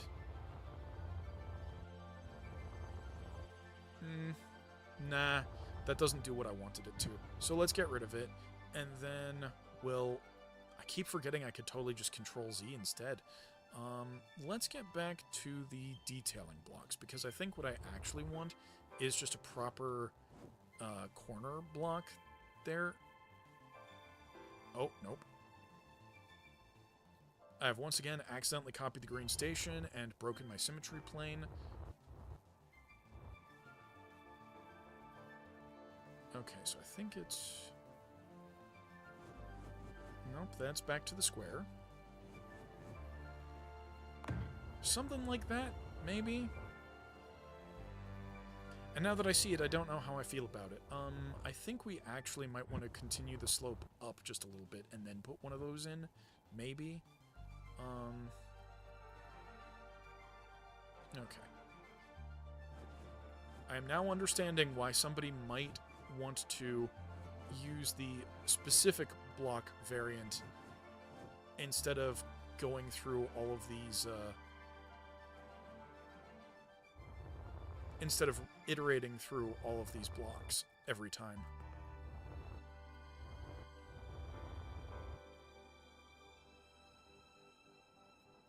Especially if you're like me, and you... Why is my jetpack doing crazy things? Oh, because I accidentally disabled my inertial dampeners. That makes sense. Okay, I need to cycle through to the correct block and not overshoot, and remember that the controls for rotation is very different in this version. Let's see, I think like that. That's what I'm trying to do, and I once again have accidentally disabled my inertial dampeners. I'm going to go ahead and take a bio break real quick, chat, so stay tuned. I will be back in less than 5 minutes.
Alrighty, we are back.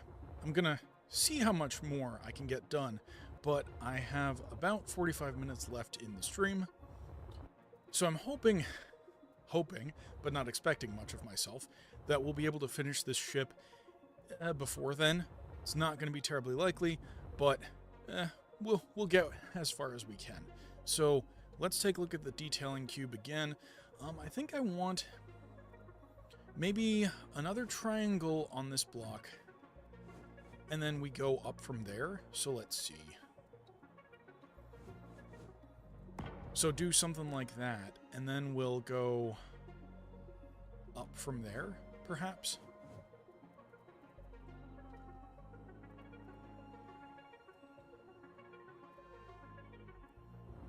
Once again, a case of I keep forgetting the controls because I'm not used to playing this. And I think we want to do something like that. Either that, no, I'm getting another idea. Okay, so instead of doing that, I think what I want to do is going back to the triangle shape again and inverting it. Yes, so we'll do something like that. And then that way we can start going up this way with our accent.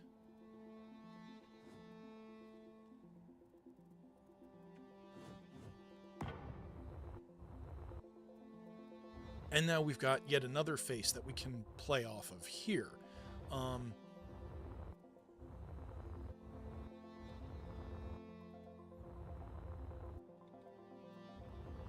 And the thing is, I'm also starting to think about what components that I think I'm going to need on the inside.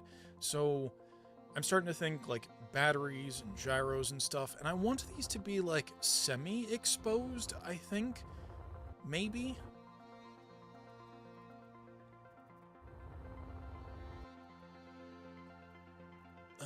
And I'm also thinking, like, is this going to tip over? But then again, it's also supposed to just be a space vehicle and not, like, we're not worried about atmosphere. We're not worried about any of that stuff. So I think it's okay if we just kind of do what we're thinking of doing. And I'm also thinking about how I want to bring this back up into the ship as well. Let me take a look at some of the components that we're going to need. Yeah, no, that's something that I kind of want to have exposed. And also this is, what, 25? No, this is a 5-meter block, or a half a meter block, I should say. So that's one of those things that I'm going to want to put, like, I don't know, maybe underneath? Quasi-visible? That sort of thing. Maybe I should keep working on the slope of this section instead, and then we'll kind of figure it out from there. So first thing I want to do is grab the black color, and then we'll go like... That's heavy armor. I think we want to keep with the heavy armor, at least until we're done with the landing gear section, more or less. So let's see, I need my symmetry plane again. That's not what I wanted.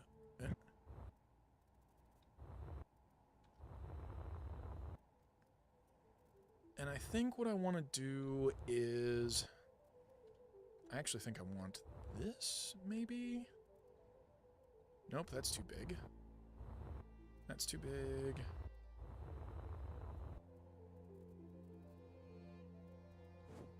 There we go. That's what I want. Is it like that? No, that's inside the ship. Oh, okay, I see the problem. Yes, so I'm looking at the wrong kind of thing again, maybe? Yes, this might actually be better. So if I turn this like this, this is the kind of thing that I want. Except I don't think I want that exact block. Not really.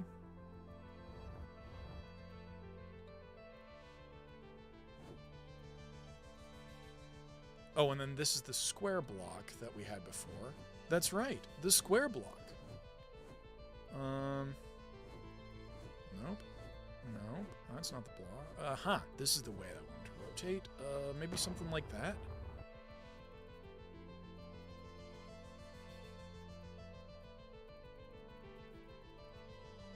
Yeah, that'll probably do. And then I think I want a heavy block.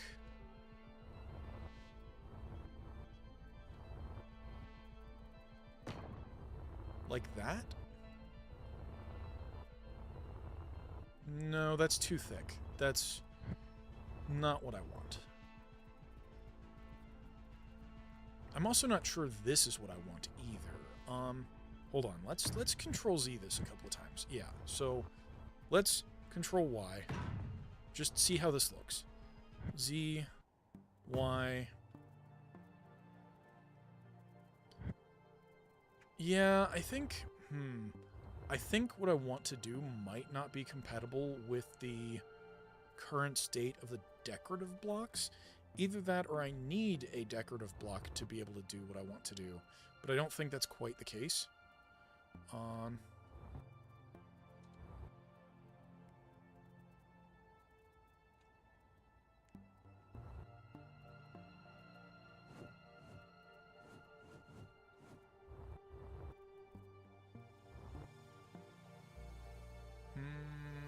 Nope, don't like that. Don't like that. Yeah, I think I might need to get rid of this block just to be able to place the actual block that I want. And that kind of sucks. If true. I might also potentially remove this. Actually, yeah, I think that might be the solution. I think I remove this and then try to build just off of these instead. I'm going to try that. Except that was far more than I expected. Yes, no, so we do actually need that. Drat. Okay, is there heavy detail block, or is there just one type of detail cube? Yeah, no, that's what that is. Darn it. Darn it, darn it, darn it. Okay, so this is a case of I've definitely gotten ahead of the game's shapes and can't actually do the shape that I want to do where I want to do it. So I think for now we'll just put some stand-in blocks, or I don't know, maybe work on this shape a little bit more. And in fact, okay, one last thing before we give up entirely. Let's try,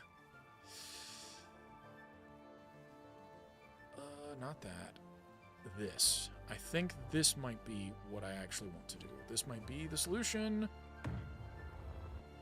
Oh, that's the solution. Yeah. And unfortunately, I didn't have the symmetry plane enabled, which kind of sucks, but we can deal with that.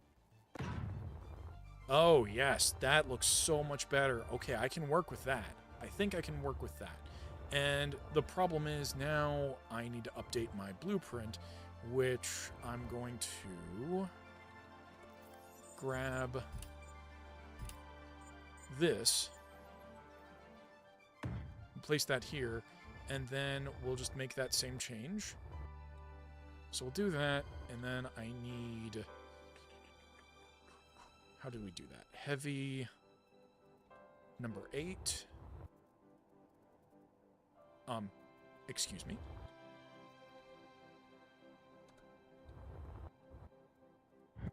Okay, there we go. That's more like it.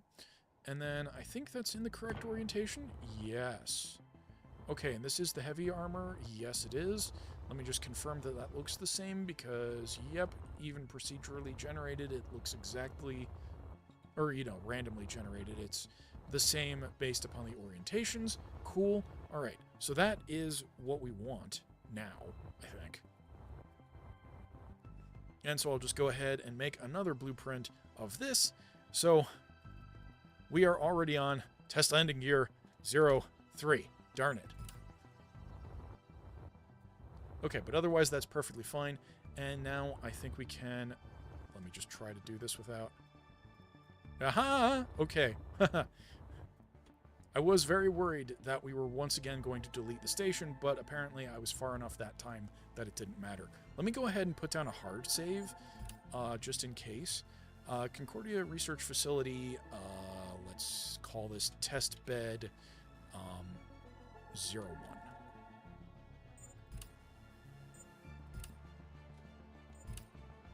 Alright, so now, even if I accidentally delete the green base, we have a hard save that we can come back to before I did the foolish thing. Let me think about this. Now, we do have a light in front, but I need to also think about how I'm going to wire my thrusters in, because what I thought of when I was staring at this is we can get almost sort of a pod racer type thing going by having some thin pillars going out the front, and then we'll attach some, like, I guess they would be, what, nacelles? Engine pods? Something like that out the front. And I think that could just look really cool, even though we aren't able to build, like, a proper space bike just yet.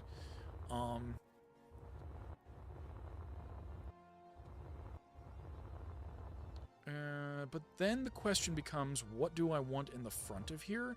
Because we have these landing lights, and I need to think of something that's going to go, like, here. And I'm drawing a blank. Because we're not going to put a thruster there. We're going to have thrusters on those pods.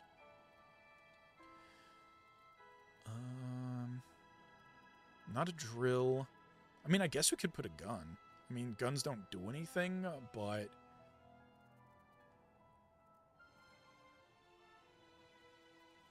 what else do we have? Well, let's take a look at what we have access to here.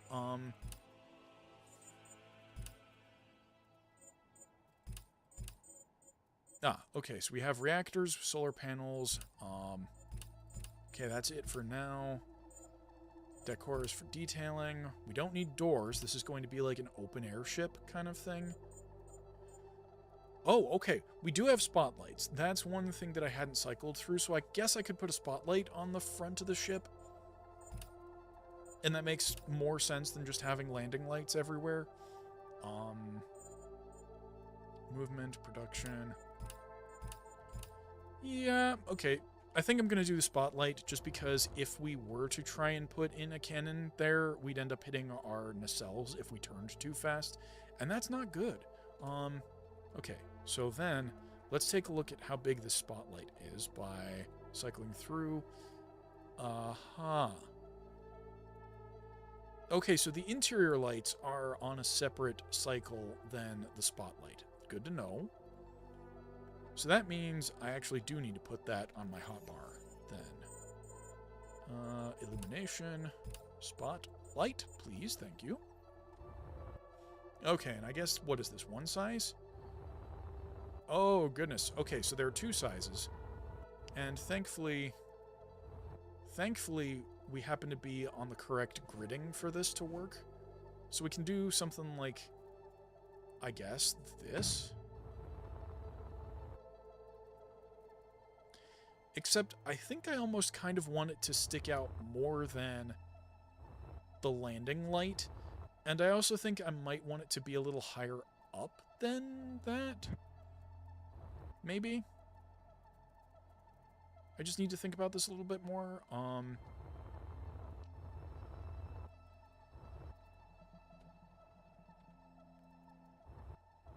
And we need our symmetry plane back again. I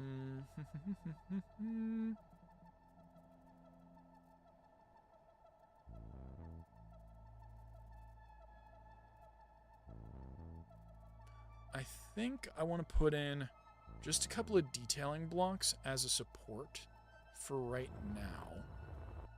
And I think this is the proper cube. So I kind of just want to put that in just to see what it looks like when I put the spotlight here. Just have that stick out a little bit more.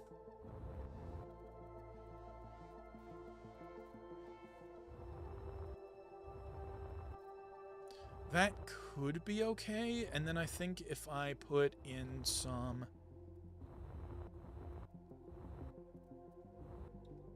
decorative blocks, maybe.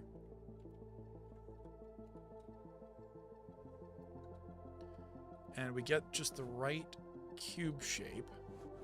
something like that, maybe? Does that look okay? I mean, obviously you can see where we switch from being heavy armor into the decorative block. I think that's almost okay, but again, the spotlight probably overpowers the landing light. Maybe.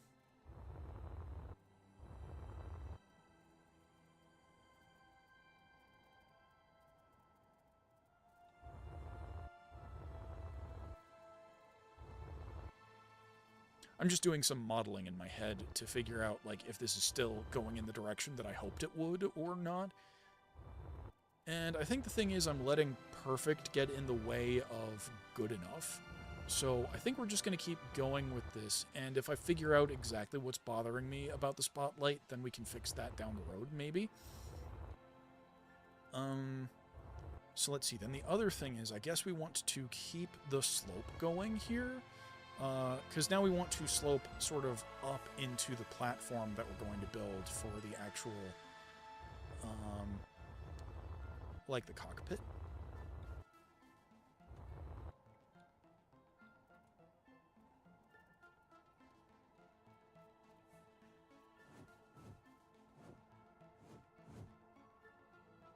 And I think we want... Oh, yep. Once again, symmetry planes. They go away far too easily.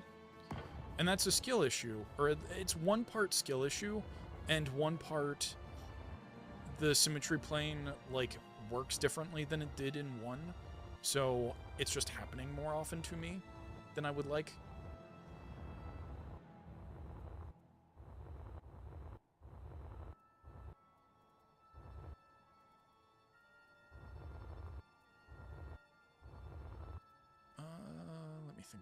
Let me think about this. Because I think the other thing is, I'm not going to be using this kind of a cockpit. I think I'm going to be using the, like, the chair instead. And let me just put this on a new grid, just so I can see what this looks like and how big it is.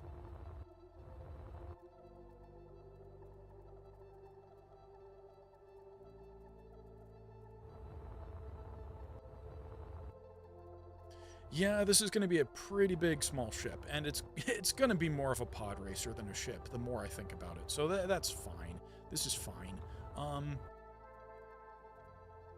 I think... Ooh, okay, alright. More ideas are flowing into my head.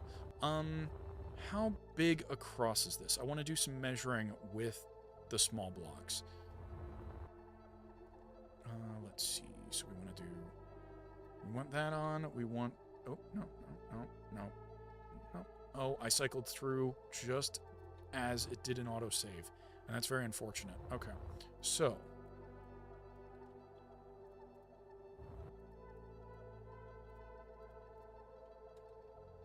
Now I want to cycle through and just figure out how many blocks this is. So this is... That's 8 by 0.25. So I guess that's 2 meters.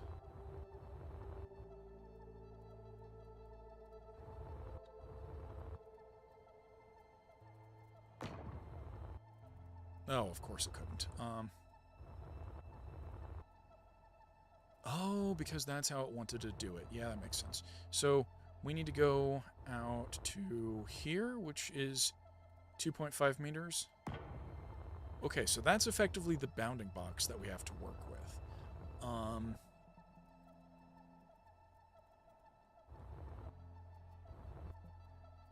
Yeah, I'm definitely not going to figure this out in the next 30 minutes, but that's okay.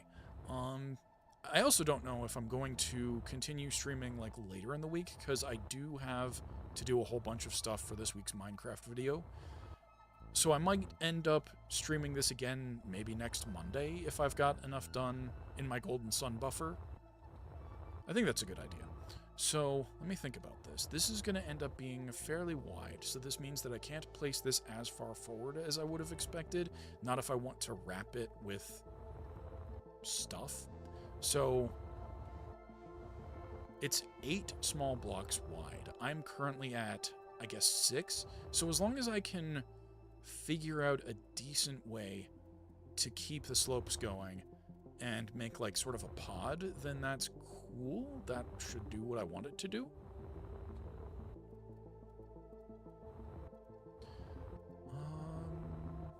So wide. If I want it to be wider, I should be thinking about the next set of blocks, but I should also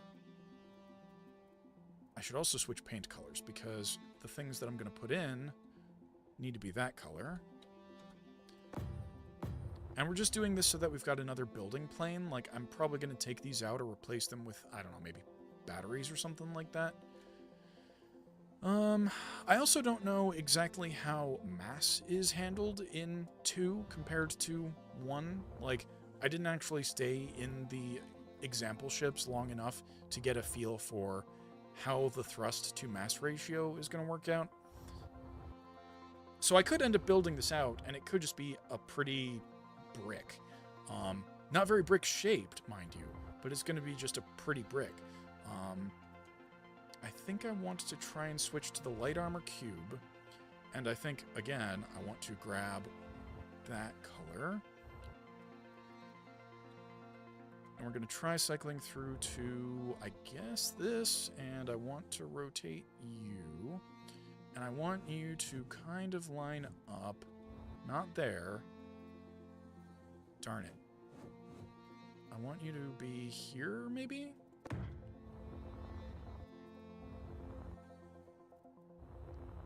Okay, like that. I want it to be like that, except I want it to be a sloped block. Or like a corner thing. And I've once again messed with the symmetry plane because I keep forgetting the controls. Now the question is, are you going to be this sort of a block? I don't think so. Actually, yes. That is probably exactly what I wanted. Unless I wanted it to be more streamlined than that. Like, it's possible that I want to switch to one of these corner blocks here, maybe? I think I might want to switch to one of these corner blocks here, maybe. Yes. So, I think what I want to do, get the symmetry plane back, then we're going to switch to the corner, and I think I want this particular corner. I think we're going to do...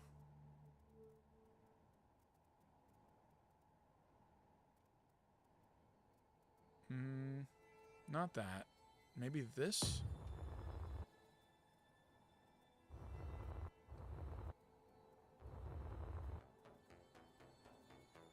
Maybe that. And then I think we do... something like... that?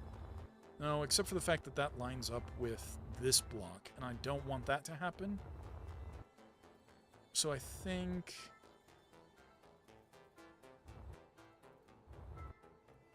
actually, maybe I do want that to line up with that block. Yeah, okay, I think this could actually work out. I think that's a decent shape.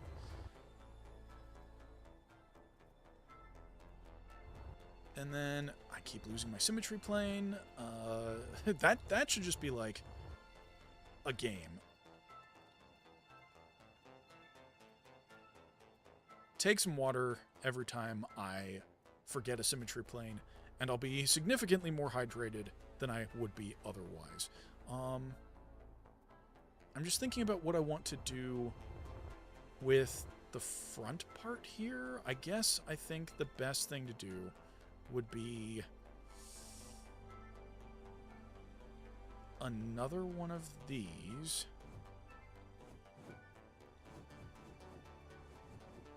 Rotated like that, perhaps? And then...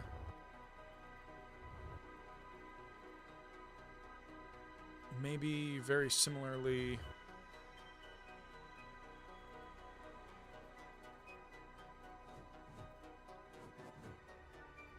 that's not what I want.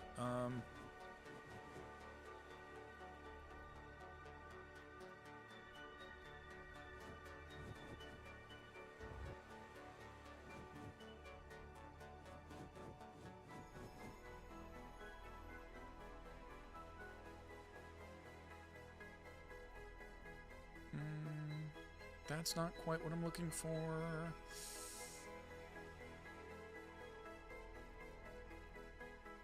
What am I looking for exactly? Maybe...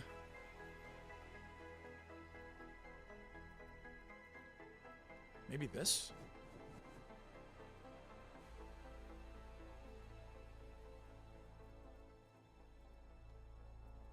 Let me try that, and... Okay, that's almost interesting, except... Oh, then I could change this block here, maybe, to just a corner? Yeah, okay, actually, that might work. That might work? And that would also serve to break up the accent colors a little bit.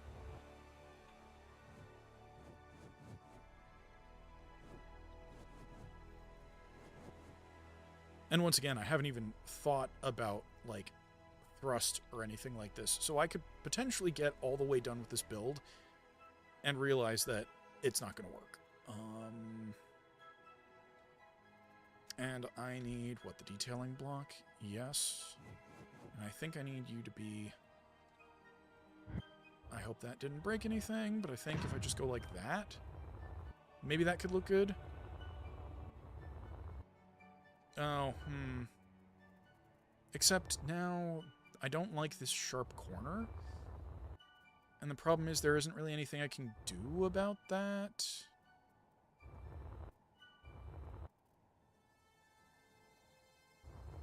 At least if I leave it as is.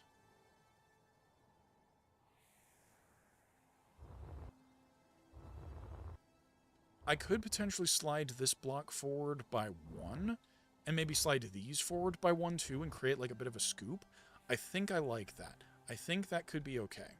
So we're once again going to steal the color, then we are going to re-enable the symmetry plane, just as soon as I cycle through to the block I want again. So we want this block, except I've once again lost that block. There we go. Rotate through. We want it to be here. We want it to be... I've lost the block. Darn it. Ugh. The face when you have, like, it precision aligned to precisely where you want, and then you lose it. Okay, so I think we want to try that. And then we're going to mess with the slopes so that we can get that to line up now.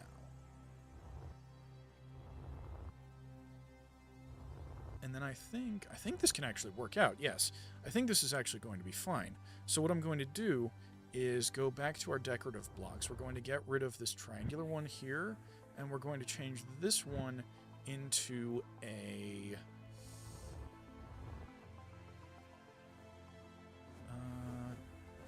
not that kind of a block, not that kind of block, this kind of a block. So we want to widen it out, I think. Just as soon as I can get the rotation correct. So I think we want to do something like that. And then I think... then I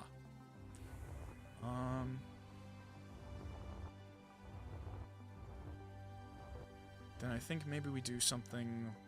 Nope, I've lost it again. Back to our decorative block.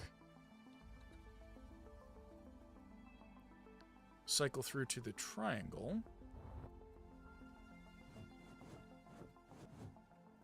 Something like that, maybe? And then we can put... I don't know if I want like an inverted triangle there, or something like that, maybe? That's not terrible. That's not terrible at all, I don't think. I just don't know how I feel about accents and all that like. We have...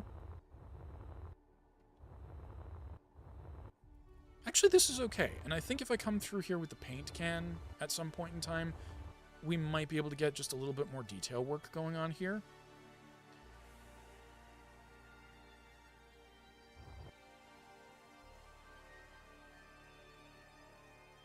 We have about 20 minutes left in stream.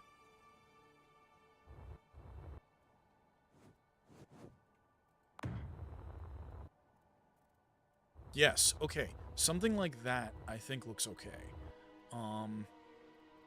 the awkward thing... Oh, no, it's not even going to be that awkward, because what I can do next is this kind of a shape, I think. And we want the reverse corner format. Is that right?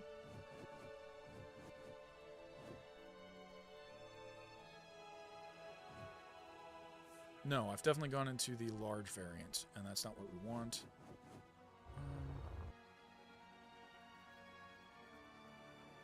Is this correct? I think this feels like it should be correct.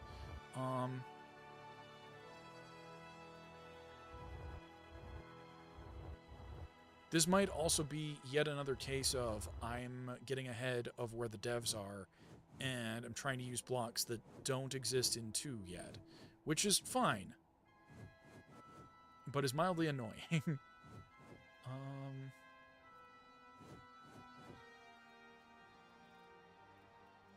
See, I'm kind of looking for this shape, except smaller.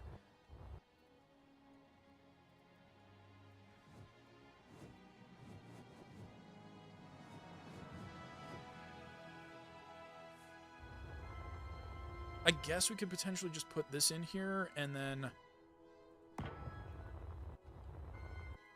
be just a little bit annoyed with how it doesn't quite line up the way I want it to.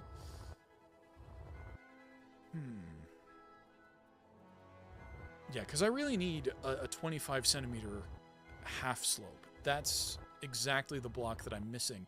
And once again, one of the pain points that I'm getting into. I could always leave this like this and then just paint it a different color, but I don't like that. So what we're going to do is instead switch to the decorative blocks, I guess. We'll get rid of this and then figure out just some kind of workaround in the interim. And we might still paint it a different color, like replace this when there are more blocks kind of thing. For now, I guess we'll just have to deal with that, which I don't like.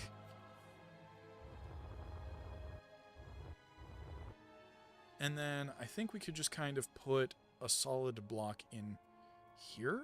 Or the other thing... No. I keep thinking of alternatives for myself, and then realizing that, no, they won't actually work the way that I want them to, at least not right now. Because, once again, I am ahead of the game. Let's see, detailing cube. So I think if I just put a detailing cube there, this is the best that we're going to get, I think, for now.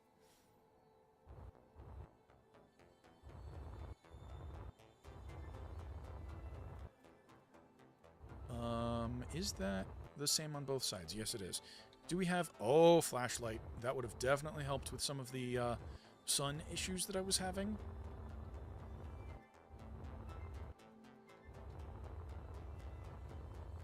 I'm so not used to live creating ships. But that's okay. Now, part of me is saying, like, everything, or every space should have something in it.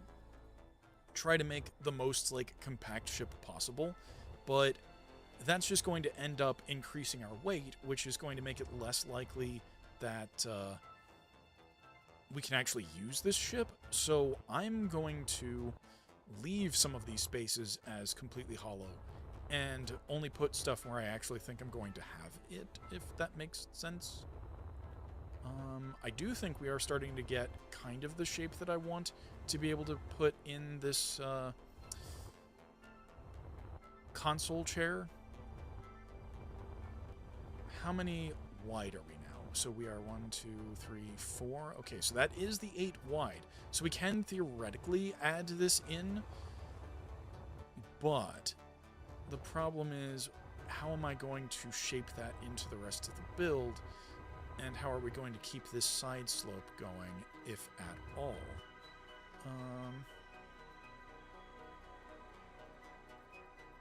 And it does need to be just a little bit wider, because we do need something on the outside of our cockpit chair.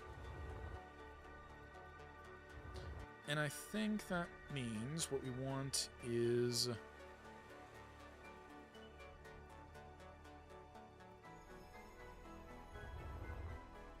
maybe another one of these blocks? Like, here, maybe?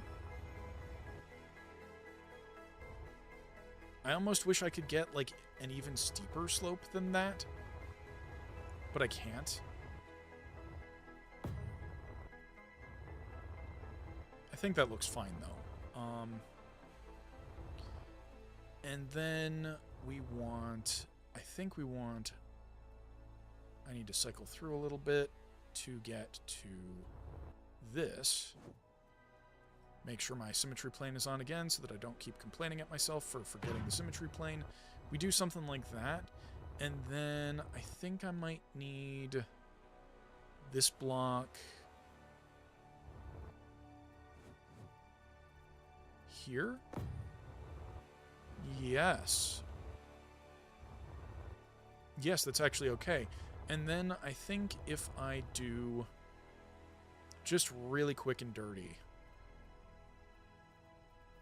Let's see, that's 5. I think I need the detailing cube again.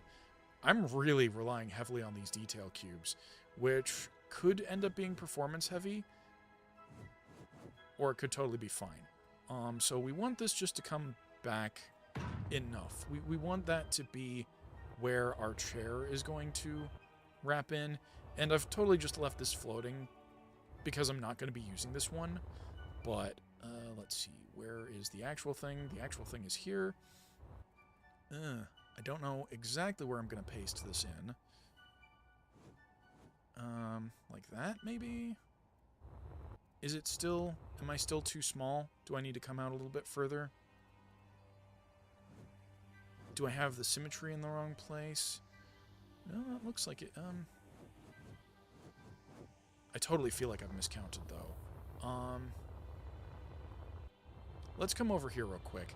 I'm just going to do another remeasuring using our decorative blocks. So, let's see.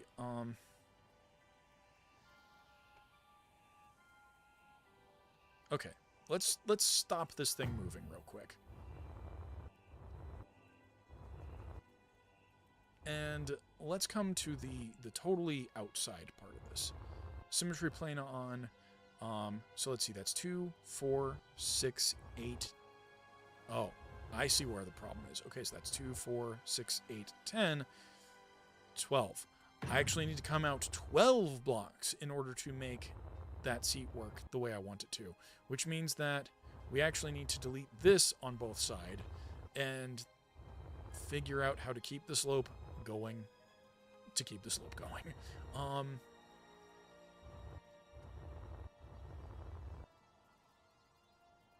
I guess... Okay, so let's see. What we're currently at is 2, 4, 6, 8, 10, which is just wide enough here. I almost wonder if we want this middle section to be just 1 block wider, and that might potentially fix some of the growing pains with the differing slopes here.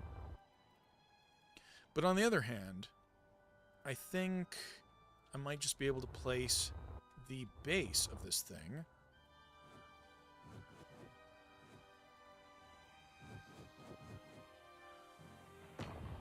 like that, maybe? And we'll just put the thing a little further back. I have once again forgotten the symmetry plane.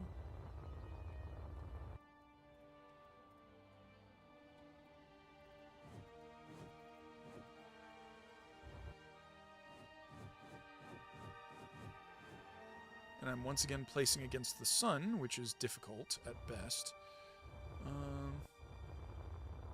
Let me see. Oh no, I've also just realized that that totally sticks out beyond what I want.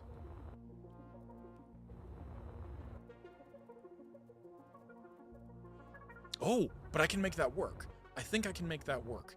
Yes. Because we can have some curvature in here as well that I think will accent this nicely. So yes, we are going to put that in still. I can actually vaguely see the rotation, so I think that is correct now. It is. And now I think if I extend back from here, with the decorative blocks. Make sure the thing is actually on this time.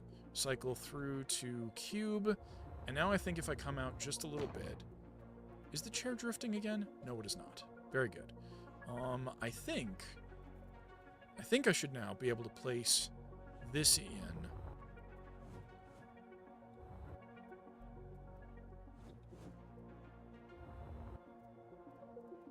I'm just going to paste it and see where we're at. Okay, so it's clearly off-center. And I think I might still need to come out one more. Let me just do another count. Okay, so that's 2, 4, 6, 8, 10. Yep. That's the problem. Symmetry plane. No, that's... What?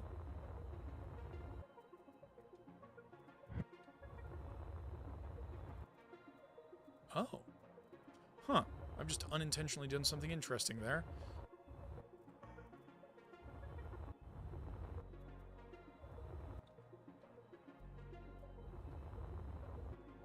Yes, so I've unintentionally taken a slice in the direction that I didn't mean and created 2 grids like that, but that's okay. So I need to come out one more block, which super sucks, but I think we can manage that. And I think the way I'm going to manage that is not by just continuing the slope again, is that we're going to come one back. Symmetry plane. And then we're going to get one of... Not that. One of these. Just got to cycle through to the correct thing again. And then if I put this here, I think we've got something really cool going on. Yes. I think that's what we want to do for now.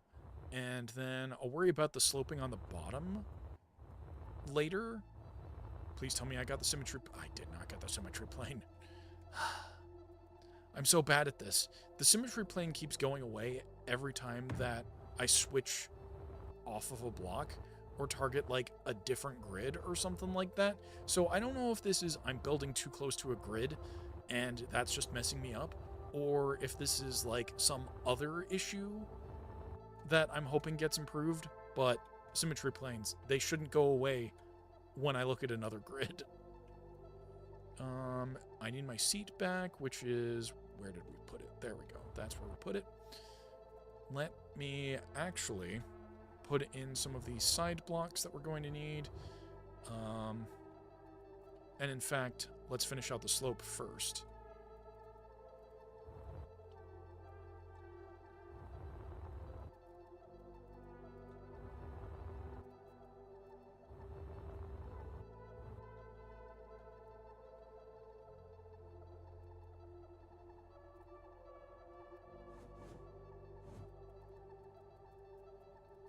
Except I don't want it to get taller.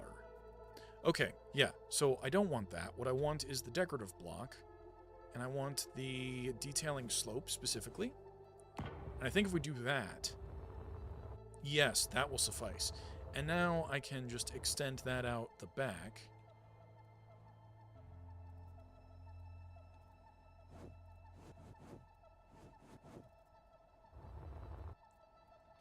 Just casually extend it a whole bunch.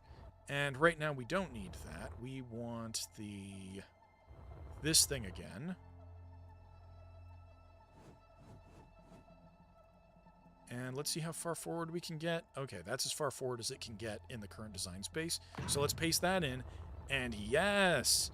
Okay, that's actually looking pretty dang cool, I think. And we'll probably have like a little bit of glass windshielding going on if I can manage to make that work.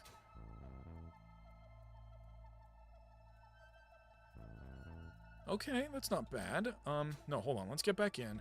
And this is what I want. Yes, so we don't have any gyros in place, but I'm also not, like, seeing all of the grid in front of me, which is good, because that would be aesthetically less pleasing, and also you need a clear field of view when you're piloting stuff. So let's get back out. And let me take a look at some of the glass before I start filling in all of the blocks there. Because, believe me, my gut instinct is to try and fill in as many of these blocks as possible. Where are our windows? 6, maybe?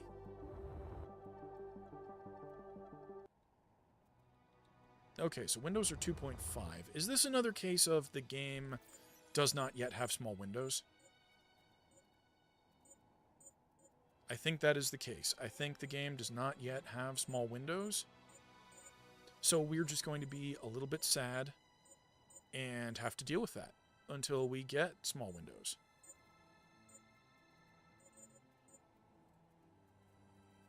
And I also don't think we can get small handrails, which is unfortunate because that's another thing that I would have loved to have used in this build. But again, this is just something like a not bike, speeder bike. Now, can we get in here? Question mark? No. Okay, so that is in fact where the hitbox starts and ends. So I've actually gotten a little too close to this because I would love to be able to cover over some of this stuff, like make it join up a little bit better. And maybe there will be, like, variant stuff. I keep saying stuff. Maybe there will be variant blocks for this cockpit seat. And again, they're probably going to make, like, a proper seat at some point in time. But for now, we kind of just have to do this sort of a thing and just live with the fact that we can see through these gaps. Okay, but that's actually not looking terrible, I don't think. We could potentially try to put in almost like a hood surrounding that, just in place of the glass in the interim. And I think I might even do something like grab this color and put in some decorative blocks.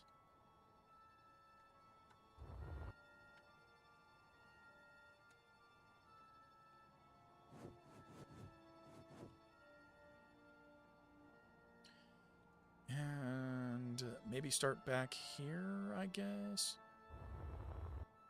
Oh, I've put the symmetry plane in the wrong... No, that was the right place. Yep.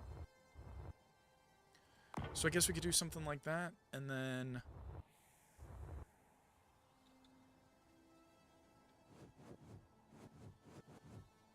that. This almost makes me want to go... No, I don't want to go one further.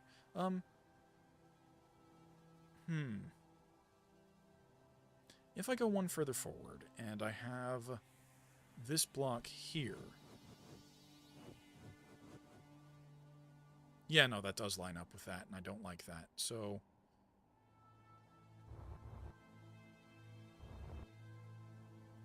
I think we just kind of want to temporarily do something like this until we get a better aesthetic block. Like, even just a small window kind of thing going on.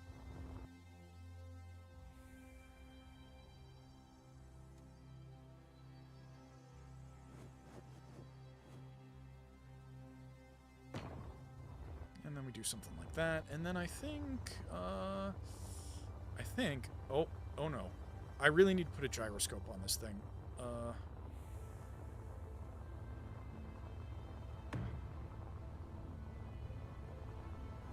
Okay, and that's totally just gonna drift towards the whatchamacallit until it finally hits and connects. But that's okay. That's fine.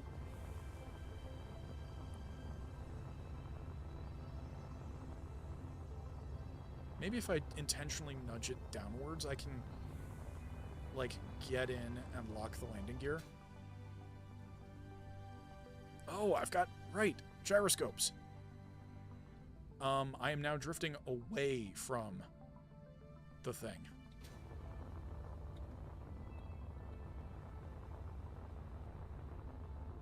Okay, so really easy. We'll just do that. And we'll just totally paste it back in. Without the momentum. There we go. That'll have to suffice for now. And I don't want those gyros there. Okay. Right, yes. So the last thing that I think I'm going to do on stream, because I am running out of time for today, is we're just going to place in a couple more of those decorative blocks on the inside of this, except we're just going to invert the, their positions or whatever. So we want the corner, and I think we want something like symmetry plane enabled. We want something like that, I think. And then we also want the slope like that. And I think that, you know, kind of looks okay. It's not great. Like, again, I'm trying to do things that don't exist yet. But I think from, you know, if we don't look too carefully, then that actually looks pretty dang good. It looks sort of like an impromptu windscreen. I don't know. How does that look from in here? Okay, we can see it, but it doesn't really obstruct the view. So I think that's fine in terms of design. And I don't know if I'm going to get back to streaming this or if I'm going to finish this like off camera and then just do like a video for it, but I think this is almost something pretty dang cool. So to expound upon the vision for it, what I'm thinking is we have this come out the back just a little bit and have the sides sort of slope down. And then we have a little platform that you can stand on behind this control seat. And so it'll almost look like, kind of like a chariot, I guess is the best thing that I've got to describe that. And we'll probably add like a couple of thrusters in the back just for realism purposes and like center of gravity, even though I don't know if this game is going to do that, much like the first one doesn't really do that without mods. And then we're going to have like a couple of the interior pillars sticking out the front, and then those will connect to a couple of pods, which will also have more thrusters on them.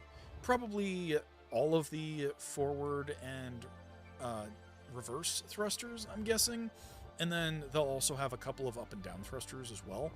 But I think that is going to do it for today. So thanks for tuning into this stream. I hope you enjoyed it. If you did, be sure to like, subscribe, and click that bell to be notified. And as always, I'm looking forward to your feedback once this becomes a replay in the comments of the replay. So thanks for watching. I will catch you on the flip side.